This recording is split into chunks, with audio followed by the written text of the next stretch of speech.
মাহফিলের স্বেচ্ছাসেবক পেশ করবেন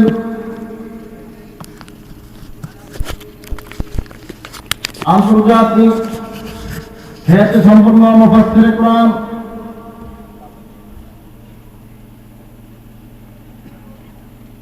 বাংলাদেশের বিখ্যাত মাদ্রাসা দারুল আসাদ মাদ্রাসার সম্মানিত মুহাদ্দিস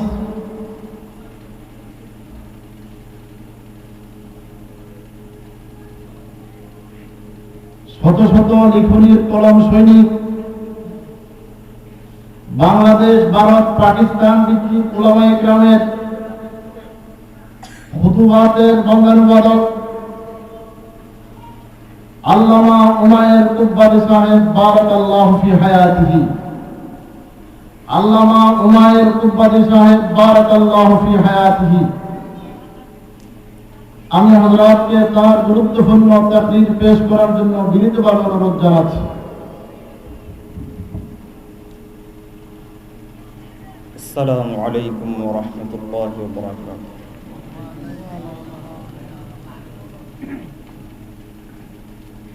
ইয়া রাব্বি লাকাল হামদু কামা ইয়ানবাগি লাকা বিজালালি ওয়াজহিকা ওয়া আযীমি সুলতানিক।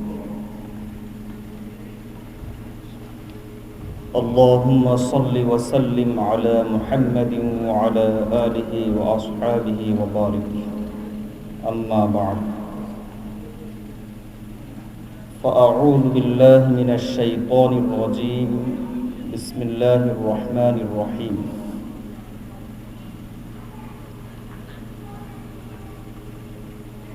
قد أفلح المؤمنون. بارك الله لنا ولكم في القرآن العظيم ونفعنا به. أستغفر الله لي ولكم ولسائر المسلمين إنه هو الغفور الرحيم.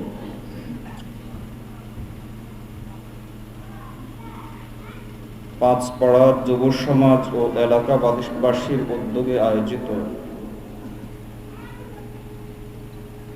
অধ্যকার তাফসীরুল কোরআন মাহফিলের চলতি অধিবেশনের সম্মানিত সভাপতি, উপস্থিত অত্যন্ত শ্রদ্ধাভাজন উলামায়ে কেরাম, মুরব্বিয়ানে ইজাম, দূর দূরান্ত থেকে আগত সর্বস্তরের মুসলমান ভাইয়েরা,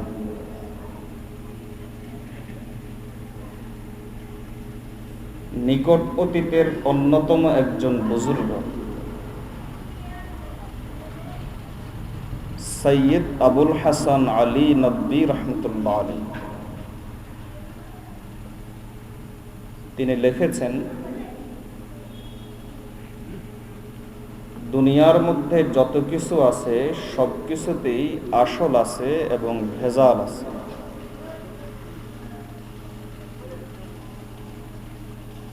আমাদের বাংলা ভাষায়ও এই কথাটার প্রচলন আছে, চক চক করলেই শোনা হয় না।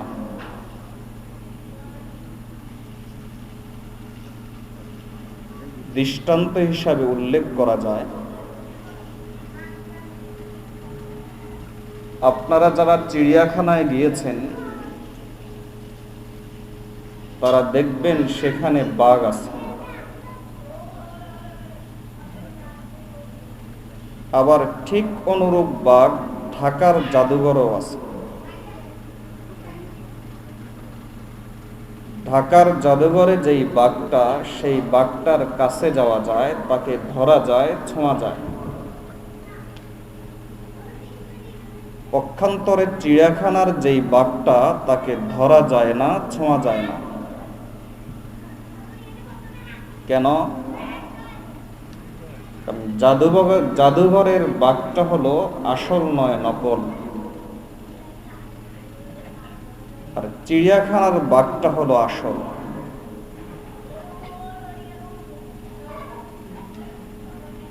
বাজারে গেলে পরে আপনারা মাটির আম দেখতে পান, সাইজে দেখতে অনেক বড়, রং কালার অনেক সুন্দর, কিন্তু জিহ্বায় লাগান স্বাদ লাগবে না, নাকের কাছে নেন গন্ধ লাগবে না। পক্ষান্তরে আপনার বাড়ির পাশের যেই আম গাছটা আছে,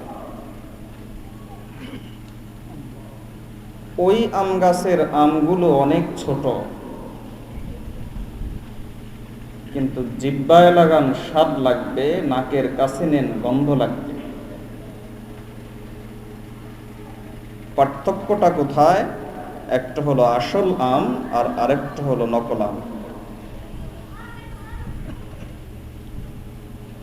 আসল এবং নকল এই বিষয়টা আপনাদের কাছে পরিষ্কার হওয়ার পর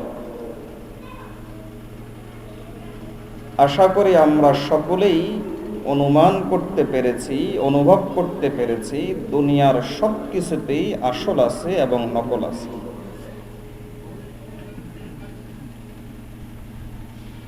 ঠিক তেমনি ভাবে ইমানদারের মধ্যে আসল আছে, নকল আছে। সৈয়দ আবুল হাসান আলী নববী রহমতুল্লাহ আলাই চ্যালেঞ্জ করে বলেন, বর্তমান দুনিয়ার সকল ইমানদারের মধ্য থেকে মাত্র 51% ইমানদার যদি আসল ইমানদার হয়ে যায়, দুনিয়ার কোন শক্তি তাদের দিকে চোখ তুলে তাকানোর সাহস করবে না।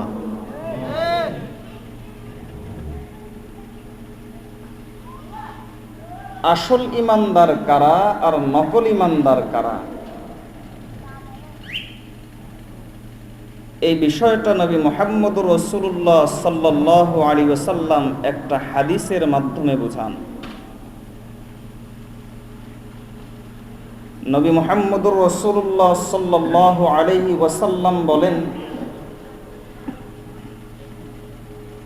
আমার উম্মতের মধ্যে সর্বমোট 73টি ফেরকা হবে। 72 ফেরকা জাহান্নামী, এক ফেরকা নাজাত প্রাপ্ত জান্নাতি।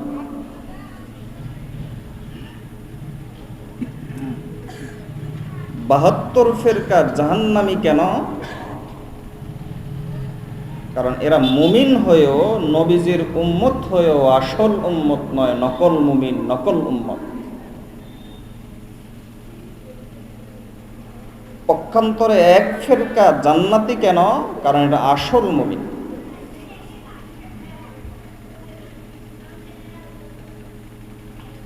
বাহাত্তর এবং এক ফেরকার মোকাবেলায় বুঝে থাকতে বলি, 72 ফেরকার সংখ্যা বেশি না এক ফেরকার সংখ্যা বেশি? 72 ফেরকার সংখ্যা বেশি।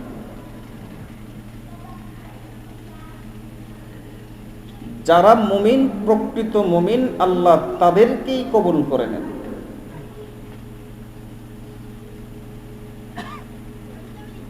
কবুল এবং কবুল না হওয়ার বিষয়টাও আপনাদের কাছে পরিষ্কার করি একটা দৃষ্টান্তের মাধ্যমে।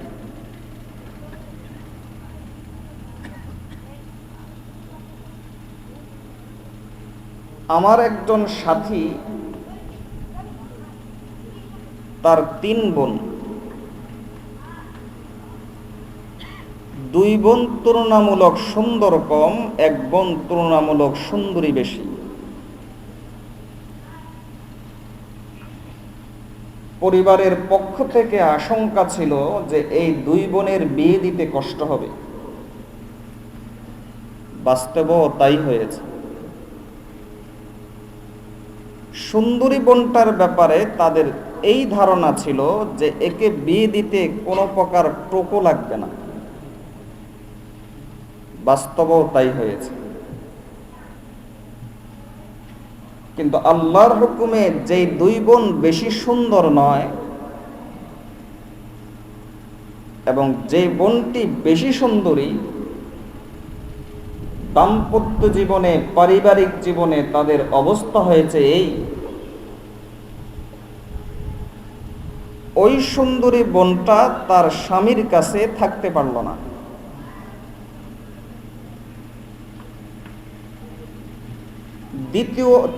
দ্বিতীয় জায়গায় তাকে বিয়ে দেওয়া হয়েছে। আমার কাছে পরামর্শ চাচ্ছিল যে এখানেও বনিবনা হচ্ছে না, এখন কি করা। জিজ্ঞেস করলাম বাকি 2 বোনের কি অবস্থা, বলল খুব সুখে আছে।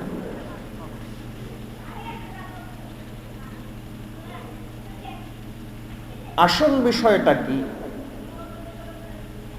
আসল বিষয়টা হলো ওই 2 বোনের যোগ্যতা নাই, কিন্তু আল্লাহ তাদেরকে স্বামীর জন্য কবুল করে নিয়েছে। আর যেই বোনটা বেশি সুন্দরী, এর যথেষ্ট পরিমাণ যোগ্যতা থাকার পরেও আল্লাহ তাকে কবুল করেন না। এজন্য মনে রাখবেন, বড় বড় কথা বললেই আসল মুসলমান হওয়া যায় না।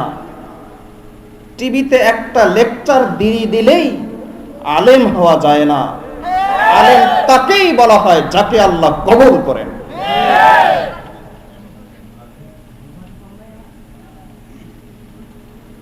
আল্লাহ কাকে কবুল করেন এবং কাকে কবুল করেন না, এই বিষয়টা বোঝার আলামত। কোনো ব্যক্তিকে কিংবা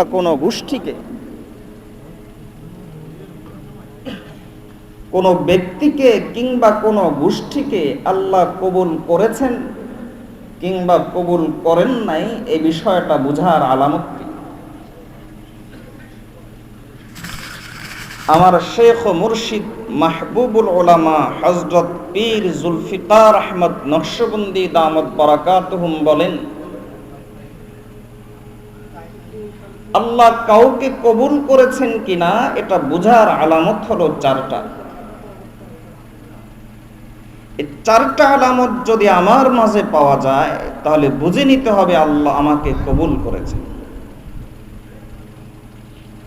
আর এই 4টা আলামত যদি আমার মাঝে পাওয়া না যায়, তাহলে বুঝে নিতে হবে আল্লাহ কবুল করেন না। মনে রাখবেন,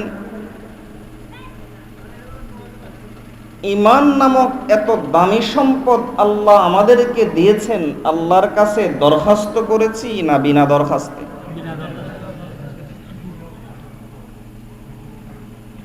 ঈমানের দাম কি পরিমাণ?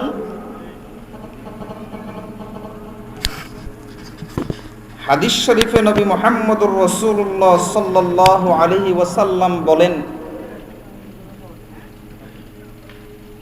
এই 7 আসমান 7 জমিন এবং তার ভিতরে যত কোটি কোটি বিলিয়ন ট্রিলিয়ন ডলারের সম্পদ আছে, সমস্ত সম্পদ যদি একদিকে রাখা হয় আর ঈমান যদি একদিকে রাখা হয়, ঈমানের পাল্লা ভারী হয়ে যাবে। এত দামি সম্পদ আল্লাহ আমাদেরকে দান করেছেন, আমরা আল্লাহর কাছে দরখাস্ত করি নাই বিনা দরখাস্তে। তবে আল্লাহ অত্যন্ত অহংকারী। যদি এই সম্পদের মূল্য আমরা না দেই, এই সম্পদের সঠিক মূল্যায়ন যদি আমরা না করি, আল্লাহ আমাদেরকে ঈমানদার রাখতে বাধ্য নন। হাদিস শরীফে নবী মুহাম্মদুর রাসূলুল্লাহ সাল্লাল্লাহু আলাইহি ওয়াসাল্লাম বলেন, গোটা দুনিয়ার সমস্ত মানুষ যদি বেঈমান হয়ে যায়, আল্লাহর বড়ত্বে বিন্দু পরিমাণ আঘাত আসে না। আবার গোটা দুনিয়ার সমস্ত মানুষ যদি ঈমানদার হয়ে যায়, আল্লাহর বড়ত্ব বিন্দু পরিমাণ বাড়ে না।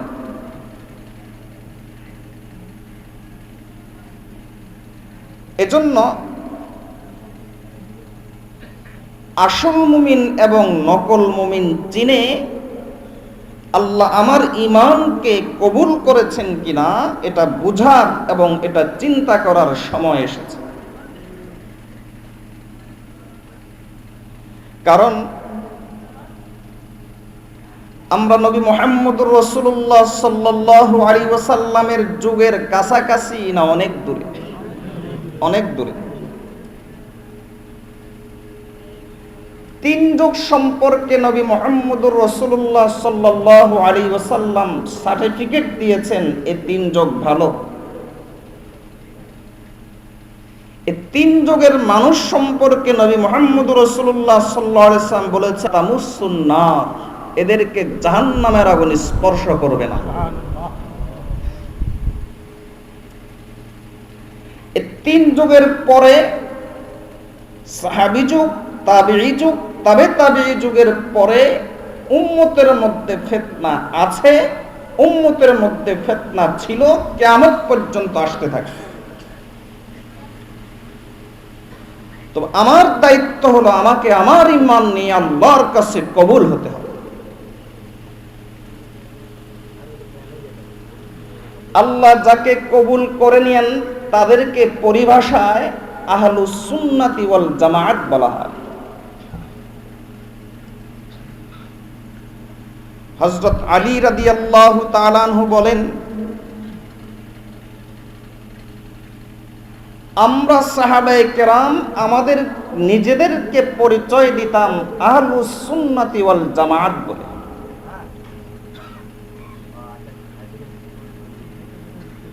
কোরআন মজিদের একটা আয়াত আছে, ওই দিন যেই দিন আল্লাহ কিছু লোকের চেহারাকে উজ্জ্বল করবেন, ইয়াউমা তাবয়াদ্দু বুজুহ ওয়া তাসওয়াদ্দু বুজুহ। বিশিষ্ট সাহাবী হযরত আব্দুল্লাহ ইবনে মাসউদ রাদিয়াল্লাহু তাআলা আনহু নবীজিকে জিজ্ঞেস করলেন, ওগো আল্লাহর রাসূল সাল্লাল্লাহু আলাইহি ওয়াসাল্লাম, সেই দিন কিয়ামতের দিন যাদের চেহারা উজ্জ্বল হবে তারা কারা? নবীজি সাল্লাল্লাহু আলাইহি ওয়াসাল্লাম বললেন, তারা হলো আহলুস সুন্নাতি ওয়াল জামাআহ।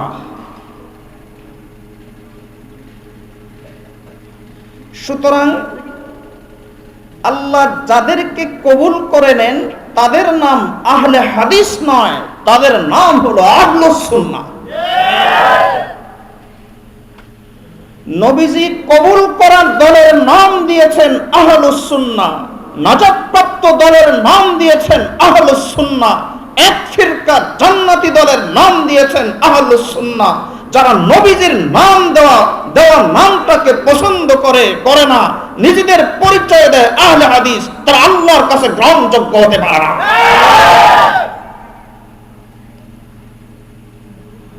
বুঝে থাকলে বলি, আমাদের পরিচয় আহলুল হাদিস না আহলুস সুন্নাহ? এই দুটার মধ্যে ব্যবধান কি আমি সেটা পরে আসছি। তবে ওই কথাটাও বুঝে নেই যে আল্লাহ যাকে কবুল করেন তার মধ্যে চারটা আলামত পাওয়া যায়। আল্লাহ যাকে কবুল করেন তার মধ্যে এক নম্বর যে আলামতটা পাওয়া যায় সেই আলামতের নাম হলো আদব। কি? কোন বেয়াদবকে আল্লাহ কবুল করেন না। একজন মানুষ আল্লাহর কাছে গ্রহণযোগ্য হয়েছে কিনা, আল্লাহ তাকে কবুল করে নিয়েছেন কিনা, এটা চেনার এবং বোঝার জন্য এক নম্বর আলামতের নাম হলো আদব।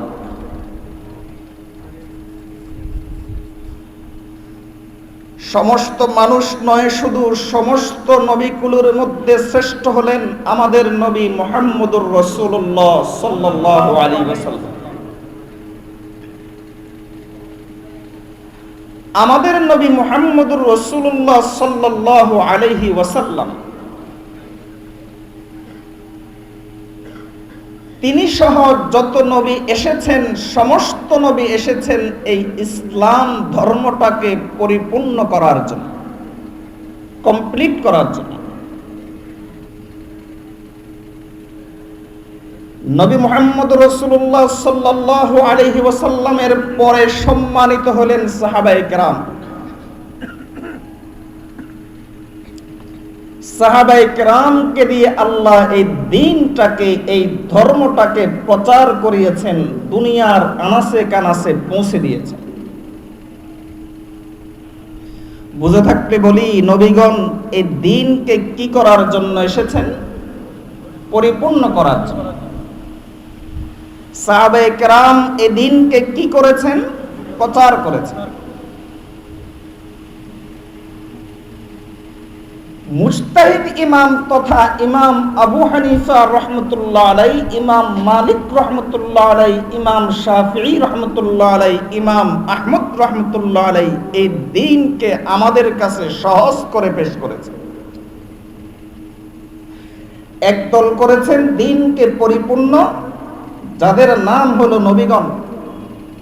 আরেক দল করেছেন দ্বীনকে প্রচার, যাদের নাম হলো সাহাবায়ে কেরাম। আরেক দল নবীগণের ওই দ্বীন, পরিপূর্ণ ওই দ্বীন, সাহাবায়ে কেরামের প্রচার করা ওই দ্বীনকে উম্মতের জন্য সহজ করেছেন, তাদের নাম হলো মুজতাহিদ ইমাম তথা ইমাম আবু হানিফা সহ এই সমস্ত ইমামগণ।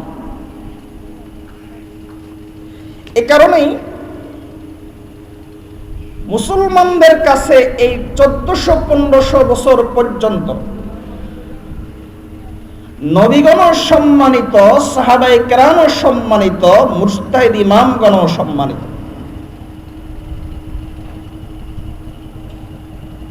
কিন্তু অমুসলিমদের চক্রান্ত হলো মুসলমানদের সম্মানের এই তিনটা জায়গাকে, মুসলমানদের আস্থার এই তিনটা জায়গাকে নষ্ট করা। এদিক সেদিক খেয়াল করলে আমার কথা ভালোভাবে বুঝবেন না। আমাদের কাছে সবচাইতে সম্মানিত কারা বলুন? নবীগণ। দ্বিতীয় সম্মানিত কারা? সাহাবায়ে কেরাম। তৃতীয় সম্মানিত কারা? মুজতাহিদ ইমামগণ। এটা এই যুগে না 1500 বছর থেকে, 1500 বছর থেকে অমুসলিমদের চক্রান্ত হলো এই আস্থার এই তিনটা জায়গাকে নষ্ট করা, সম্মানের এই তিনটা জায়গাটাকে আঘাত করা।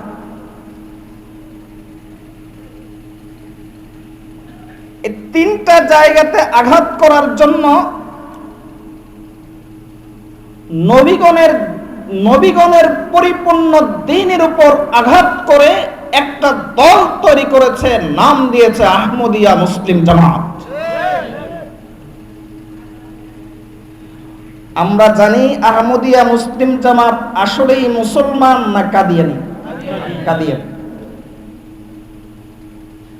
সাহাবায়ে কেরাম তাদেরকে কলুষিত করার জন্য আরেকটা দল বের হয়েছে, তার নাম হলো মওদুদি জামাত। আর মুজতাহিদ ইমামদেরকে, যাদেরকে আমরা সম্মান করি, তাদেরকে কলুষিত করার জন্য নব্য ফিতনার নাম হলো আহলে হাদিস জামাত। আহমদিয়া মুসলিম জামাত যেমন মুসলমান নয় এবং মওদুদি জামাত যেমন ইসলামী জামাত নয়, ঠিক তেমনি ভাবে আহলে হাদিসও আহলে হাদিস নয়।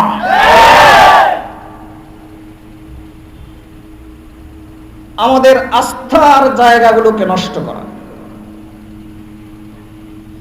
কাদিয়ানি বেয়াদবি করেছে নবীগণের সাথে, মওদুদি জামাত বেয়াদবি করেছে সাহাবায়ে কেরামের সাথে, আর আহলে হাদিস বেয়াদবি করে মুজতাহিদ ইমামগণের সাথে। মনে রাখবেন, বেয়াদবকে আল্লাহ কবুল করেন না। কোন ব্যক্তির মাঝে, কোন দলের মাঝে যদি বেয়াদবি থাকে, আলামত হলো আল্লাহ তাকে কবুল করেন। সন্তান যদি বেয়াদব হয়, আলামত হলো আল্লাহ তাকে বাবার সন্তান হিসাবে কবুল করেন নাই। স্ত্রী যদি বেয়াদব হয়, আলামত হলো আল্লাহ তাকে স্বামীর স্ত্রী হিসাবে কবুল করেন নাই। ছোট ভাই যদি বেয়াদব হয়, আলামত হলো আল্লাহ তাকে বড় ভাইয়ের ছোট ভাই হিসাবে কবুল করেন নাই। সমাজের একটা লোক যদি বেয়াদব হয়, আলামত হলো সে সমাজের সদস্য হিসাবে কবুল হয় নাই। ইসলামের মধ্যে যদি কোন লোক বেয়াদব হয়, আলামত হলো আল্লাহ তার ঈমান কবুল করেন নাই। এজন্য আল্লাহ কোন ব্যক্তিকে কবুল করেছেন কিনা এর 1 নম্বর আলামত হলো আদব। বেয়াদবকে আল্লাহ কবুল করেন না। বেয়াদব দিয়ে পরিবার চলে না, বেয়াদব দিয়ে সমাজ চলে না, বেয়াদব দিয়ে রাষ্ট্র চলে না, বেয়াদব দিয়ে ইসলাম কিভাবে চলে?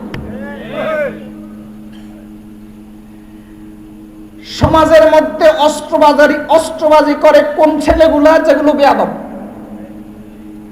সন্ত্রাসী করে কারা? যেগুলো বেয়াদব। ছিনতাই করে কোন ছেলেগুলো? যেগুলো বেয়াদব। বেয়াদব দিয়ে সমাজ চলে না, বেয়াদব দিয়ে দিন কিভাবে চলে? এজন্য 1 নম্বর আলামত হলো আদব। আল্লাহ কোন ব্যক্তিকে কিংবা আল্লাহ কোন সংগঠনকে, দলকে কবুল করেছেন, এটা বোঝার 1 নম্বর আলামত হলো আদব। ওই ব্যক্তি কিংবা সংগঠনের মধ্যে যদি আদব না থাকে, আলামত হলো আল্লাহ তাকে কবুল করেন না। কোন ব্যক্তি বা দলকে আল্লাহ কবুল করেছেন কিনা এটা বোঝার 2 নম্বর আলামত। এই 4টা আলামত যদি আপনাদের কাছে পরিষ্কার হয়ে যায়, তাহলে হক এবং বাতিল আপনাদের কাছে এতটাই পরিষ্কার হবে, সকালে সূর্য উঠলে আপনাদের কাছে যেমন পরিষ্কার দেখা যায়, হক এবং বাতিল এর চাইতে বেশি পরিষ্কার হয়ে দেখা দেবে। মনে রাখবেন, 4 আলামতের অভাবে এক লোক আল্লাহর কাছে গ্রহণযোগ্য হয় না, আর এই 4 আলামতের কারণে এক লোক আল্লাহর কাছে কবুল বা গ্রহণযোগ্য হয়। এক লোকের কাছে আদব আছে, কিন্তু 2 নম্বর আলামত নাই। 2 নম্বর আলামত হলো আমল। এই লোকটার কাছে আদব আছে কিন্তু আমল নাই। আলামত হলো আল্লাহ তাকে কবুল করেন না। আমি ইমানদার দাবি করলাম, তো ইমানের পর শ্রেষ্ঠ আমল নামাজ পড়লাম না। আলামত হলো আল্লাহ আমাকে কবুল করেন না। আমার দল ইসলামী দল দাবি করলো, কিন্তু আমলের ব্যাপারে তার কোনো পরোয়া নাই। দাড়ি কোথায় গেল, প্যান্ট কোথায় নামলো, এই জিনিসের তার কোনো মাথা ব্যথা নাই। আলামত হলো আল্লাহ এই দলটাকে কবুল করেন না। মনে রাখবেন, দ্বীনের কোনো কাজ আমল ছাড়া চলে না। মাদ্রাসায় যদি আমল না থাকে, আলামত হলো এই মাদ্রাসা কবুল হয় নাই। দাওয়াতুত তাবলীগে যদি আমল না থাকে, আলামত হলো এই দাওয়াতুত তাবলীগ কবুল হয় নাই। জিহাদে মুজাহিদদের মধ্যে যদি আমল না থাকে, আলামত হলো এই জিহাদ কবুল হয় নাই। তাজকিয়া বা পীর মুরিদের মধ্যে যদি আমল না থাকে, আলামত হলো এই পীর মুরিদি আল্লাহ কবুল করেন না। এজন্য আল্লাহর কাছে গ্রহণযোগ্য হওয়ার জন্য 2 নম্বর আলামত হলো আমল। আলহামদুলিল্লাহ, ইংরেজের পর থেকে আমাদের এই ভারত উপমহাদেশে কওমি মাদ্রাসাগুলো আজও আছে। জানেন কোন কারামতির বরকতে? এদের কি খুব টাকা পয়সা আছে? এদের কি খুব দাপট আছে? অধিকাংশ গরিবের ছেলেরা পড়ে। তো যেই কারণে আল্লাহ এই মাদ্রাসাগুলোকে টিকিয়ে রেখেছেন, তার নাম হলো আমল। দাওয়াত তাবলীগের নামে কতজন কত সংগঠন বের করেছে। ডাক্তার সাহেবও পিস টিভিতে দাওয়াতি কাজ করে, কিন্তু মানুষের কাছে গ্রহণযোগ্য হয় না। ওই আমাদের তাবলীগের গাট্টিওয়ালারাই গ্রহণযোগ্য হয়। এর কারণ হলো আমল। একটা ছেলে যখন আহলে হাদিস হয়, ডাক্তারদের দাওয়াতে আহলে হাদিস হয়, তখন তার মধ্যে একটা বেয়াদবি ভাব চলে আসে, আমল ছেড়ে দেওয়ার মানসিকতা চলে আসে। বেনামাজিকে নামাজের দাওয়াত দিবে না, নামাজিকে বলবে তোর নামাজ হয় না। আমল করাইলো না আমল ছাড়াইলো? বিতিরের নামাজ 3 রাকাতের পাশাপাশি 1 রাকাতও আছে, 5 রাকাতও আছে, 7 রাকাতও আছে। ওই হাদিসগুলো বলবে না, কমাও, 1 রাকাতের কথা বলবে। তারাবির নামাজ 20 রাকাত নয় 8 রাকাত, আমল কমাইলো না বাড়াইলো? রাসূলুল্লাহ সাল্লাল্লাহু আলাইহি ওয়াসাল্লাম আব্দুল্লাহ ইবনে মাসউদ রাদিয়াল্লাহু তাআলা আনহু বলেন, আমাকে নবীজি তাশাহুদ শিক্ষা দিয়েছেন এমন ভাবে যে নবীজির 2 হাতের মাঝখানে আমার হাত ছিল। বলেন তো আব্দুল্লাহ ইবনে মাসউদ রাদিয়াল্লাহু তাআলা আনহু নবীজি দিয়েছেন 2 হাত, তিনি কি 1 হাত দিয়েছেন? তিনি কি 1 হাত দিয়েছেন না 2 হাত?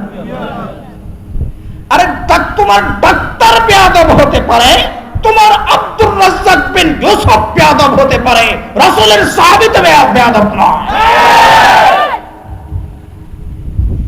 ইংরেজরা আমাদেরকে হ্যান্ডশেক শিখায়, এরাও আমাদেরকে হাদিসের নামে হ্যান্ডশেক শিখায়। আমল করাইলো না ইংরেজের অনুসরণ করাইলো? সাবিলুল মুমিনিন, মুমিনদের রাস্তার মধ্য থেকে 1400 বছর থেকে চলে আসা একটা রাস্তা হলো মুমিনরা টুপিকে সুন্নত মনে করে, পাঞ্জাবিকে সুন্নত মনে করে। আপনারা কি মনে করেন? আপনারা কি মনে করেন এটা কোন হুজুরের কাছ থেকে শিখেছেন না মুসলিম পরিবারে জন্মগ্রহণ করেই বুঝেছেন? মুসলিম পরিবারে জন্মগ্রহণ করার সুবাদেই দাড়ি, টুপি এবং পাঞ্জাবির প্রতি আপনাদের একটা মায়া মহব্বত বসে গেছে। এটা এই যুগে নয়, 1400 বছর থেকে চলে আসা এই অব্যাহত ধারা হলো দাড়ি, টুপি এবং পাঞ্জাবির পাগড়ির প্রতি সাধারণ মুসলমানের একটা মায়া মহব্বত থাকে। কিন্তু এরা শিখাবে টুপি সুন্নত না, এরা শিখাবে পাঞ্জাবি সুন্নত না। সুন্নতের উপর আমল করাইলো না সুন্নত থেকে সরাইলো? আলামত হলো আল্লাহ কবুল করেন। বুখারী শরীফের অনুবাদ বগলের নিচে নিয়ে হাঁটলে কবুল হয়ে যায় না, কবুল হওয়ার জন্য আমলের দরকার হয়। সমস্ত ফতোয়ার কিতাবে, প্রায় সমস্ত ফতোয়ার কিতাবে এসেছে টাই হলো ইংরেজদের ক্রুশের নিদর্শন। তাই তো বুঝেন, মুসলমান সমাজের মধ্যে কোন মুসলমান আমল করতে পারে না কিন্তু মনের দিক থেকে অপরাধী থাকে, নিজেকে অপরাধী মনে করেই টাই ব্যবহার করে। আমরা কত গুনাহ করি কিন্তু গুনাহকে গুনাহ মনে করেই করি, অপরাধী মনে করেই করি। এরা শিখাবে ডাক্তার সাহেব যেহেতু টাই পরে, কাজে এই টাই পরা ইসলামী পোশাকেরই অন্তর্ভুক্ত। এদেরই একজন নেতা আছে, লেকচারার আছে, এর নাম হলো কাজী ইব্রাহিম। কুরআন মজিদের আয়াতের কতটা বিকৃতি করেছে লক্ষ্য করুন। ডাক্তার সাহেবের, ডাক্তার জাকির নায়েকের টাইয়ের প্রমাণ দিতে গিয়ে কোরআন মজিদের আয়াত আনলো। সূরা আম্বিয়ার একটা আয়াত আনলো, কাতাইকিস সিজিল। তাই মানে হলো টাই, সে তর্জমা করলো তাই মানে হলো টাই। মুসলিম উম্মাকে ইংরেজ বানানোর আর কত চক্রান্ত তোমাদের চলবে। মনে রাখবা, এই ভারত উপমহাদেশে যতদিন ওলামায়ে দেওবন্দ থাকবে, যতদিন এই কওমি মাদ্রাসাগুলো থাকবে, বাতিল তোমরা যেই পরিচয়ে তোমরা আসো না কেন, চাই তোমরা আহমদিয়া মুসলিম জামাত নামে আসো, কিংবা তোমরা ইসলামী জামাত নামে আসো, কিংবা তোমরা আহলে কুরআন নামে আসো, কিংবা তোমরা আহলে হাদিস নামে আসো, তোমাদের মুখোশ জাতির সামনে উলামায়ে কেরাম উন্মোচন করেই দিবে।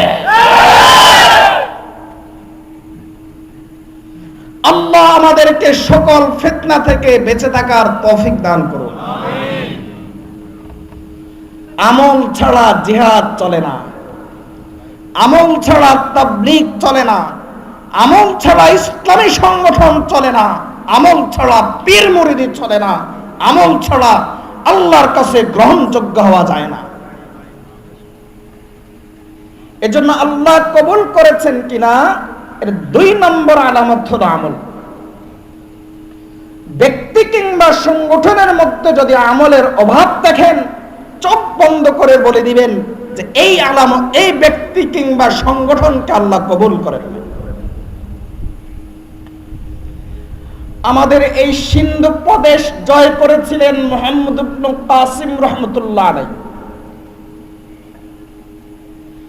এই সিন্ধু প্রদেশ জয় করার পর সর্বপ্রথম তিনি যেই কাজটা করেছেন সেটা হলো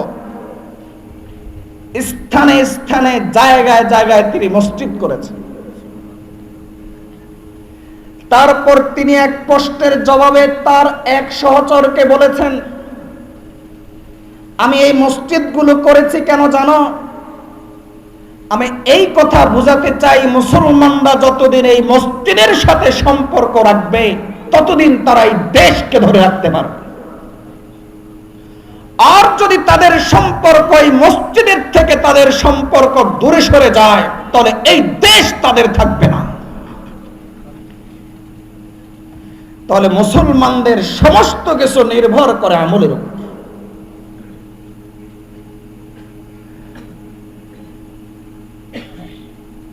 একজন বড় সুফি এবং সাধক, পাশাপাশি একজন বড় মুফাসসির ছিলেন আল্লামা আলুসি বাগদাদি রাহমাতুল্লাহ আলাইহি। ওই যুগের মুজাহিদরা জিহাদ করত, আর তিনি মুজাহিদদেরকে গিয়ে গিয়ে রাতের বেলা জিকির করাতেন আর তাহাজ্জুদ পড়াতেন। আর তিনি বলতেন, ওই মুজাহিদের জামাত, তোমাদের জিহাদ ততক্ষণ পর্যন্ত গ্রহণযোগ্য হবে না যতক্ষণ পর্যন্ত এর পাশাপাশি জিকির আর তাহাজ্জুদ থাকবে না। অথচ মাত্র কয়েকদিন আগের ঘটনা, আমার কাছে একটা ছেলে আসলো, বুয়েটের ছাত্র। বুয়েট তো বুঝেন, শিক্ষিত মহল বুঝেন, বুয়েট হলো বাংলাদেশের সেরা প্রতিষ্ঠান। জাগতিক শিক্ষার ক্ষেত্রে ঢাকা বিশ্ববিদ্যালয়ের মতোই একটা প্রতিষ্ঠানের নাম হলো বুয়েট। ইঞ্জিনিয়ারিং পড়ানো হয়। আর আপনারা জানেন, শিক্ষিত মাত্রই জানেন, বুয়েটে যে কোনো ছাত্র ভর্তি হতে পারে না, খুব মেধাবী ছাত্ররাই সেখানে ভর্তি হয়। বুয়েটের একটা ছাত্র আমার কাছে আসলো, এসে বলল, হুজুর, একটা সংগঠন আমাকে জিহাদের দাওয়াত দেয়। আমি বললাম, খুব ভালো কথা, জিহাদের দাওয়াত দেয়, জিহাদ একটা উত্তম আমল, সমস্যা কি? সমস্যা হলো এই যে জিহাদের দাওয়াতের পাশাপাশি আমাকে বলে, এই যুগে জিহাদ করতে গেলে দাড়ি রাখা যাবে না, দাড়ি রাখলে জিহাদ করা যাবে না। অসুবিধা কি? এটা হিকমত বা কৌশল, যে দাড়ি কেটে তারপর জিহাদ করতে হবে। আমি বললাম, ভাই, তোমার এই জিহাদ জিহাদ না, এটা ইংরেজদের দালালি হতে পারে, জিহাদ হতে পারে না। বর্তমান দুনিয়াতে জিহাদের নামে মুসলিম রাষ্ট্রগুলোতে যেই সমস্ত কর্মকাণ্ডগুলো চলছে, মনে রাখবেন এগুলোর সাথে জিহাদের কোনো সম্পর্ক না। পাবলিক প্লেসে বোমা ফাটানো, সাধারণ মুসলমানকে হত্যা করা, সাধারণ মানুষকে হত্যা করা, এটা কখনো জিহাদ হতে পারে না। এটা জেএমবির আমেরিকার দালালি হতে পারে, জিহাদ হতে পারে না।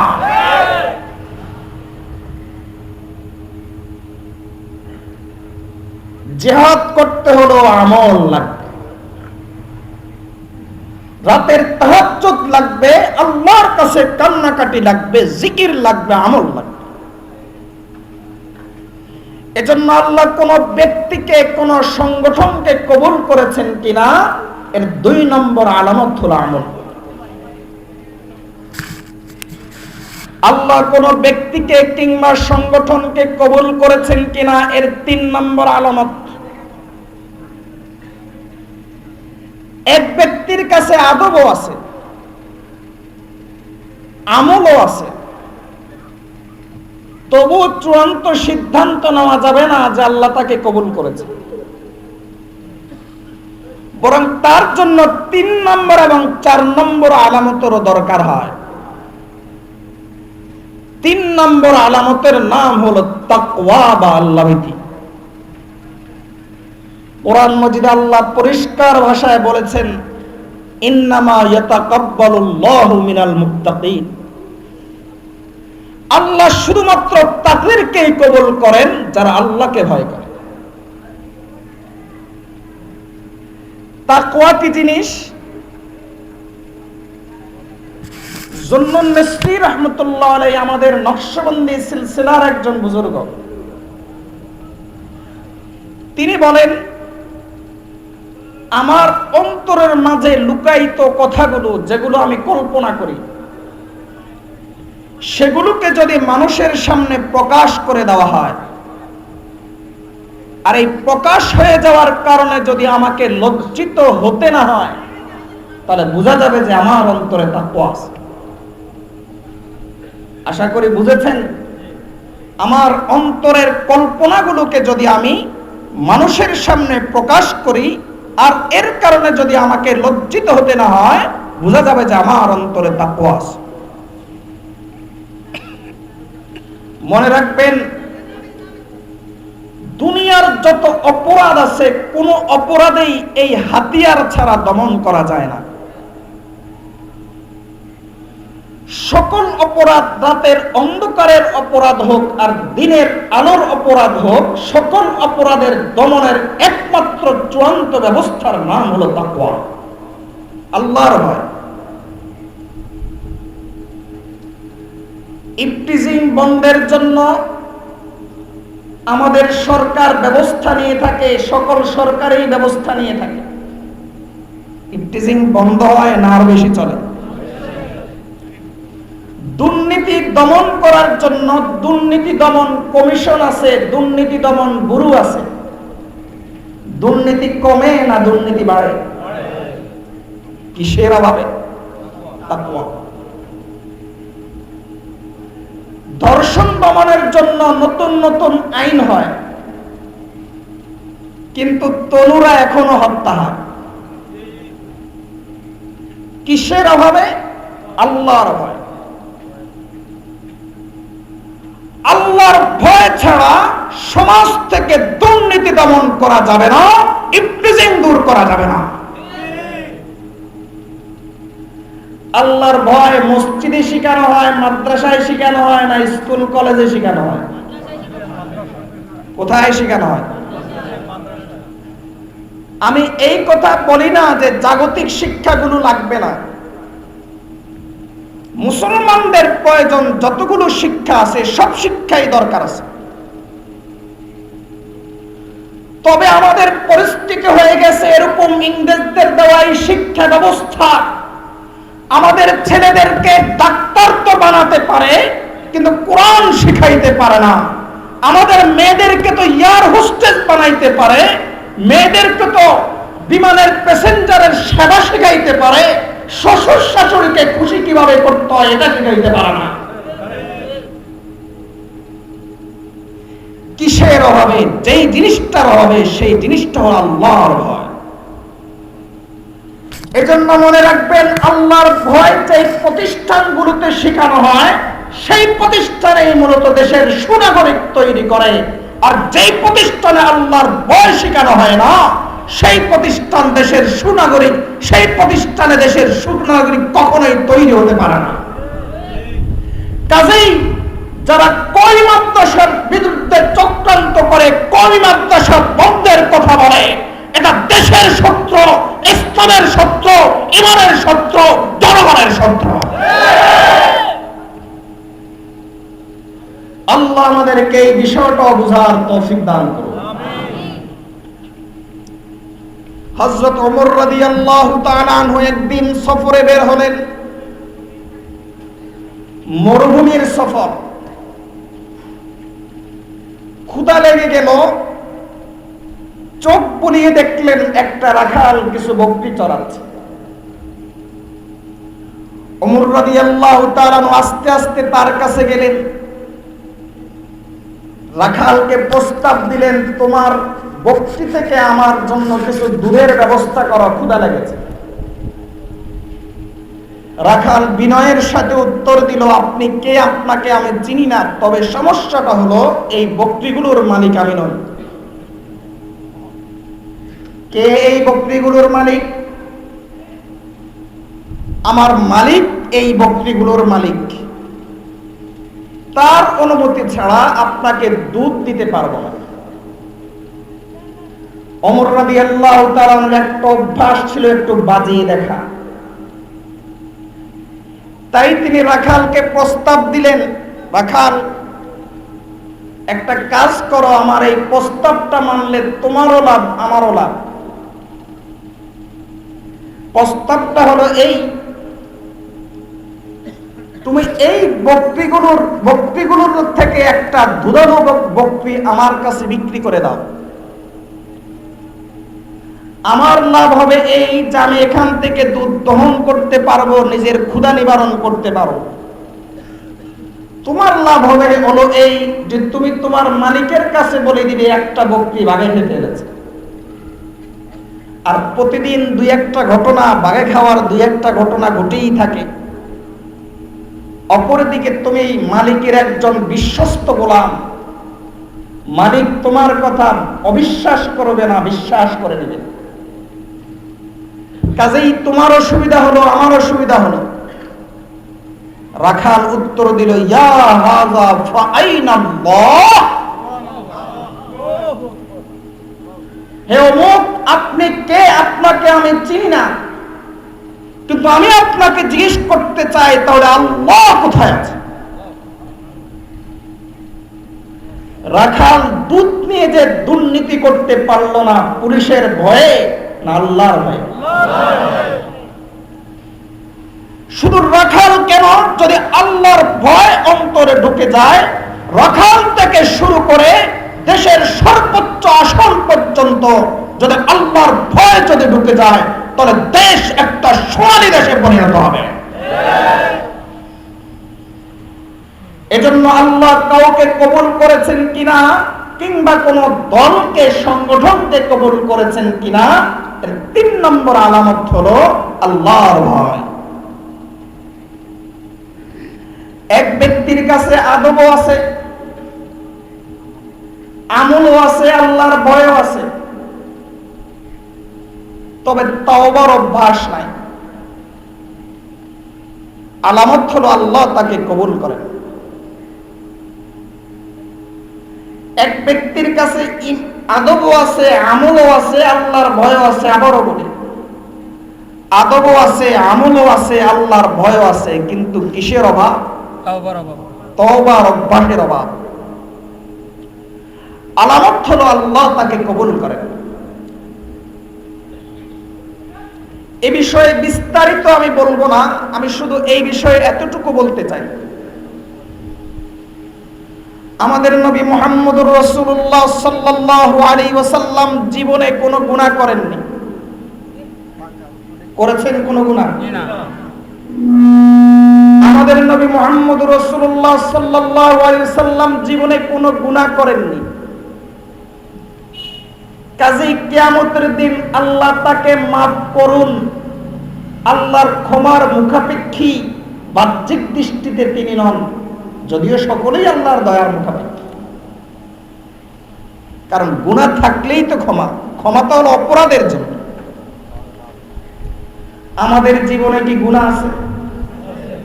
একটা না, অসংখ্য।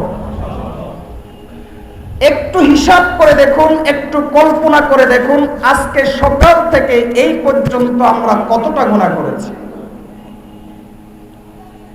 হাকিমুল উম্মত মুজাদ্দিদে মিল্লাত আশরাফ আলী থানভী রাহমাতুল্লাহ আলাইহি বলেন, আল্লাহ যদি কিয়ামতের দিন বিচার করেন, দয়া না করেন, একটা কবিরা গুনাহ জাহান্নামে যাওয়ার জন্য যথেষ্ট হয়ে যায়। তাহলে এবার হিসাব করুন, সকাল থেকে সন্ধ্যা পর্যন্ত কি পরিমাণ কবিরা গুনাহ আমরা করি এবং কতবার আমরা আল্লাহর ক্ষমার মুখাপেক্ষী। একটা কবিরা গুনাহ করার অর্থ হলো আমি একবার আল্লাহর ক্ষমার মুখাপেক্ষী। একবার পর নারীর প্রতি দৃষ্টি দিলাম, এর অর্থ হলো আমার খাতায় একটা কবিরা গুনাহ চলে এসেছে, আমি একবার আল্লাহর ক্ষমার মুখাপেক্ষী। দুইবার দিলাম, দুইবার আল্লাহর মুখাপেক্ষী হয়ে গেলাম। তিনবার দিলাম, তিনবার মুখাপেক্ষী হয়ে গেলাম। একটা মিথ্যা কথা বললাম, চতুর্থবার আল্লাহর ক্ষমার মুখাপেক্ষী হয়ে গেলাম। একটাবার আমি গীবত করলাম, পঞ্চমবার আল্লাহর ক্ষমার মুখাপেক্ষী হয়ে গেলাম। এবার হিসাব করুন, প্রতিদিন আমি কতবার আল্লাহর ক্ষমার মুখাপেক্ষী হই। আমরা তো মনে করি একজন মূলক, তার সহায় সম্পত্তি সব চলে যাওয়া হলো বড় বিপদ। আমাদের মাশায়েখগণ বলেন বড় বিপদ এটা নয়, বড় বিপদ হলো আল্লাহ কাউকে ক্ষমা না করা। বড় বিপদ হলো আল্লাহ কাউকে মাফ না করা। এবার চিন্তা করে দেখুন, যদি আমাদের জীবনে 1 কোটিটা গুনাহ থাকে তাহলে আমরা কতবার আল্লাহর ক্ষমার মুখাপেক্ষী? কথা বুঝেন নাই? যদি আমাদের জীবনে 1 কোটিটা গুনাহ থাকে তাহলে আমরা কতবার আল্লাহর ক্ষমার মুখাপেক্ষী? 1 কোটি বার। অথচ কবিরা গুনার ক্ষেত্রে মূলনীতি হলো কবিরা গুনাহ আল্লাহ তওবা ছাড়া মাফ করেন না। তাহলে 1 কোটিটা যদি কবিরা গুনাহ আমার জীবনে থাকে তাহলে এর অর্থ হলো আমার 1 কোটি বার আল্লাহর কাছে তওবা করা দরকার। নবী মুহাম্মদ রাসূলুল্লাহ সাল্লাল্লাহু আলাইহি ওয়াসাল্লাম যার জীবনে কোনো গুনাহই ছিল না, তিনি প্রতিদিন কমপক্ষে 70 বার তওবা করতেন। আর আমাদের জীবনে অগণিত অসংখ্য গুনাহ আর অগণিত অসংখ্যবার আল্লাহর ক্ষমার মুখাপেক্ষী। তাহলে কি পরিমাণ আল্লাহর কাছে ক্ষমা চাওয়া, কি পরিমাণ আল্লাহর কাছে তওবা করা দরকার। এজন্য আল্লাহর কাছে গ্রহণযোগ্য হওয়ার জন্য 4 নম্বর আমল হলো তওবা। 4 নম্বর আমল, এই 4টা আলামত যদি কারো মাঝে পাওয়া যায়, কোন ব্যক্তির মাঝে পাওয়া যায়, বোঝা যাবে যে আল্লাহ তাকে কবুল করেছেন। এই 4টা আলামত যদি কোন দলের মাঝে পাওয়া যায়, বোঝা যাবে যে আল্লাহ তাকে, ওই দলটাকে কবুল করেছেন। এই 4টা আলামত যদি কোন প্রতিষ্ঠানের মধ্যে পাওয়া যায়, বোঝা যাবে যে আল্লাহ এই প্রতিষ্ঠানটাকে কবুল করেছেন। এই 4টা আলামত যদি কোনো পীর কিংবা পীরের মুরিদের মধ্যে পাওয়া যায়, বোঝা যাবে যে আল্লাহ ওই পীরকে কবুল করেছেন। পীর হক্কানি পীর আর তার মুরিদরাও হক্কানি। এই 4টা আলামত যদি কোনো রাষ্ট্রের মধ্যে পাওয়া যায়, বোঝা যাবে যে আল্লাহ এই রাষ্ট্রটাকে কবুল করেছেন।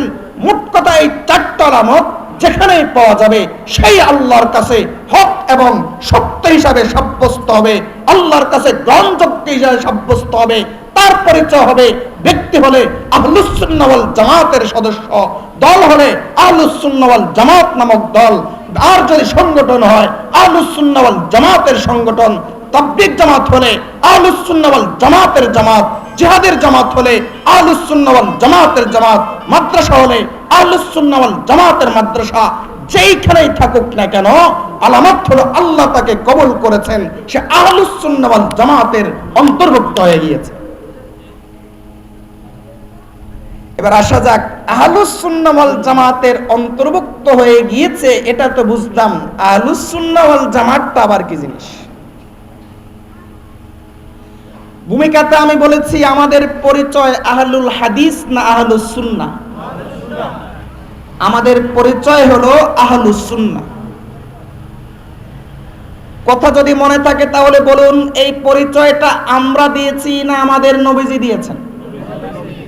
আমাদের নবীজি আমাদেরকে এই পরিচয় দিয়েছেন যে আমাদের পরিচয় হলো আহলুস সুন্নাহ।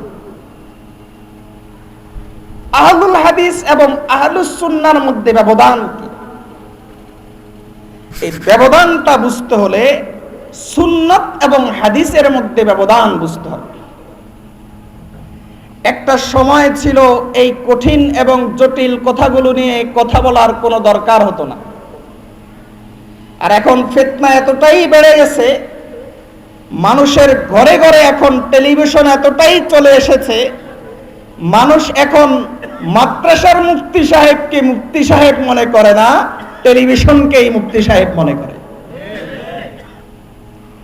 আমাদের রুচি কি পরিমাণ নষ্ট হয়েছে, যেখানে 24 ঘন্টা গান বাদ্য চলে আর সেখান থেকেই আমরা দিন শেখার চেষ্টা করি। তো আহলুস সুন্নাহ ওয়াল জামাত এবং আহলুল হাদিসের মধ্যে পার্থক্য বুঝতে হবে সুন্নত এবং হাদিসের মধ্যে পার্থক্যটা কি। সুন্নত এবং হাদিসের মধ্যে পার্থক্য বোঝানোর জন্য দারুল উলুম দেওবন্দের বর্তমান শাইখুল হাদিস আল্লামা সাঈদ আহমদ পালনপুরি দামত বরাকাতুহুম একটা দৃষ্টান্ত পেশ করেন। সে দৃষ্টান্তটা হলো এই, দুনিয়ার সমস্ত হুজুর মানুষ, কিন্তু সমস্ত মানুষ কি হুজুর? বুঝেন নাই কথা? দুনিয়ার যত হুজুর আছে সমস্ত হুজুর মানুষ। বুঝলে উত্তর দিবেন সমস্ত হুজুর মানুষ, কিন্তু সমস্ত মানুষ কি হুজুর? ঠিক তেমনি ভাবে যতগুলো সুন্নাহ আছে সবগুলো সুন্নাহ হাদিস, কিন্তু সকল হাদিস সুন্নাহ নয়। কেন? কারণ সুন্নত হলো নবীজির তরিকাকে বলে। সুন্নত মানে নবীজির, অর্থাৎ যে আমলটা করার জন্য নবীজি উদ্বুদ্ধ করেছেন সেটার নাম হলো সুন্নত। আর হাদিস হলো নবীজির সাথে সম্পৃক্ত যা কিছু আছে সবকিছু হলো হাদিস। বিষয়টা আপনাদের কাছে সহজ হবে দৃষ্টান্ত দিলে, যে সুন্নত কিন্তু হাদিস, হাদিস কিন্তু সুন্নত নয়, এটা বিষয়টা দৃষ্টান্ত দিলে আপনাদের কাছে সহজ হবে। হযরত জাবির ইবনে সামুরা রাদিয়াল্লাহু তাআলা আনহু বলেন, এক রাতে আমি নবী করিম সাল্লাল্লাহু আলাইহি ওয়াসাল্লামের বাড়িতে আসলাম। নবী করিম সাল্লাল্লাহু আলাইহি ওয়াসাল্লামের বাড়িতে এসে দেখলাম তিনি তার উঠানে বসা। 14 তারিখ পূর্ণিমার রাত ছিল, চাঁদনি রাত ছিল। আমি নবী করিম সাল্লাল্লাহু আলাইহি ওয়াসাল্লামকে দেখলাম ইয়ামান থেকে আসা লাল দাগ টানা একটা চাদর জড়িয়ে তিনি বসে আছেন। এই চাদরটার মধ্যে তাকে এতটাই সুন্দর লাগছিল যে আমি একবার পূর্ণিমার রাতের চাঁদের দিকে তাকাচ্ছিলাম, আরেকবার এই চাদরের দিকে তাকাচ্ছিলাম। সিদ্ধান্তে পৌঁছতে পারছিলাম না যে চাঁদটা বেশি সুন্দর না আমার নবীজি বেশি সুন্দর। অবশেষে আমি সিদ্ধান্তে পৌঁছে গেলাম পূর্ণিমার রাতের চাঁদের চাইতে আমার নবী বেশি সুন্দর। বলুন তো, আমল করতে পারবেন? এই হাদিসে অনুসরণ করতে পারবেন? এই হাদিস যদি অনুসরণ করতে হয় তাহলে আপনাকে পূর্ণিমার রাতের চাঁদের চাইতে বেশি সুন্দর হতে হবে। কথা বুঝেন নাই? এই হাদিসকে অনুসরণ করা যাবে? যদি অনুসরণ করা যায় তাহলে আপনাকে পূর্ণিমার রাতের চাঁদের চাইতে বেশি সুন্দর হতে হবে। তাহলে বুঝে থাকলে বলি, এটা হাদিস কিন্তু সুন্নত নয়। এটা হাদিস তবে সুন্নত নয়, ঠিক না?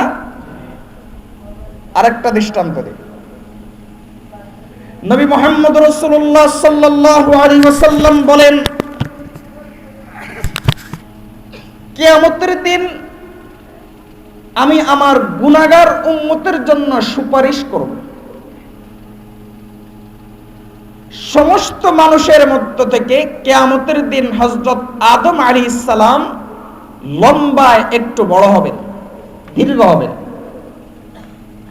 একটু দীর্ঘ হওয়ার কারণে গোটা কিয়ামতের ময়দানের দৃশ্য অনেকটা তার চোখের সামনে থাকবে। লম্বা মানুষ, তখন তিনি দেখতে পাবেন একটা লোককে ফেরেশতারা জাহান্নামের আগুনের দিকে টেনে হিঁচড়ে নিয়ে যাচ্ছে। আদম আলাইহিস সালাম নবীজি শোনান, আদম আলাইহিস সালাম দেখেই বলবেন এ তো আহমদ তথা মুহাম্মদ সাল্লাল্লাহু আলাইহি ওয়াসাল্লামের উম্মত। এর প্রাসঙ্গিক ক্রমে বলি, নবী মুহাম্মদ রাসূলুল্লাহ সাল্লাল্লাহু আলাইহি ওয়াসাল্লামের উম্মত এটা চেনার এবং বুঝার কিয়ামতের ময়দানে আলামত হলো নামাজ। যেই লোকটার চেহারায় নামাজের দাগ থাকবে, যেই লোকটার ওযুর অঙ্গ প্রত্যঙ্গ ব্যবহৃত থাকবে ওযুর জন্য, কিয়ামতের ময়দানে সেই লোকটাই নবীজির শেষ নবীর উম্মত হিসাবে চেনা যাবে, তাকেই নবীজির উম্মত হিসাবে বোঝা যাবে। এছাড়া বেনামাজিকে নবীজির উম্মত হিসাবে চেনা যাবে না। হযরত আদম আলাইহিস সালাম চিনবেন এই লোকটা হলো শেষ নবীর উম্মত। চিনেই তিনি আমাদের নবীজিকে ডাক দিবেন ইয়া আহমদ বলে। নবী করিম সাল্লাল্লাহু আলাইহি ওয়াসাল্লাম বলেন তখন আমি দৌড়ে আসব। দৌড়ে এসে আদম আলাইহিস সালামের সামনে দাঁড়িয়ে বলবো লাব্বাইক ইয়া আবাল বাশার, ওগো সমস্ত মানবকুলের পিতা, আমি উপস্থিত, কি ব্যাপার? আদম আলাইহিস সালাম জবানে কোনো কথা না বলে ইঙ্গিত দিবেন, দেখাবেন। নবীজি বলেন আমি দেখেই চিনে ফেলবো এই লোকগুলো আমার উম্মত। আমি তখন ফেরেশতাদেরকে ধমক দিয়ে বলবো এরা আমার উম্মত, ছেড়ে দাও। ফেরেশতারা তখন আমাকে উত্তর দিবে আজকের দিন আমাদের অন্তর অত্যন্ত কঠিন, আমরা একমাত্র আল্লাহর কথা শুনি, আর কারো কথা শুনি না। রাসূলুল্লাহ সাল্লাল্লাহু আলাইহি ওয়াসাল্লাম বলেন তখন আমি নিরাশ হয়ে যাব। নিরাশ হয়ে আমি সরাসরি আল্লাহর আরশের দিকে তাকাবো, তাকিয়ে আমার বাম হাতটাকে আমার কপালে আনবো। মানুষ যখন বেশি টেনশনে পড়ে যায় তখন কপালে হাত দেয়। নবীজি বলেন আমি আমার হাতটাকে আমার কপালে নিয়ে আসবো, আরশের দিকে তাকিয়ে আরশের মালিকের কাছে আমি কোনো কথা বলার মতো সাহস পাবো না, অন্তরের অবস্থাও থাকবে না। আমি শুধু বলবো ওগো আল্লাহ, এতটুকু আমি বলবো। এতটুকু বলার সাথে সাথে আল্লাহ আমার ভাষা বুঝে ফেলবেন, আমার কথা বুঝে ফেলবেন। আল্লাহ ফেরেশতাদেরকে নির্দেশ দিয়ে বলবেন ওই ফেরেশতারা মুহাম্মদ যা বলে তা শুনো। তখন আমি এই কথা পাওয়ার সাথে সাথেই ফেরেশতাদের আর কর্মের দিকে তারা কি করবে এই জিনিসটার প্রতি লক্ষ্য না করে আমি লাফ দিয়ে আমার ওই উম্মতগুলোকে আমার হাতের মুঠোয় নিয়ে আসব। এনে আমি তখন এই জাহান্নামের বেড়ি সহ আমি তখন তাদেরকে মিজানের পাল্লায় উঠিয়ে দেব।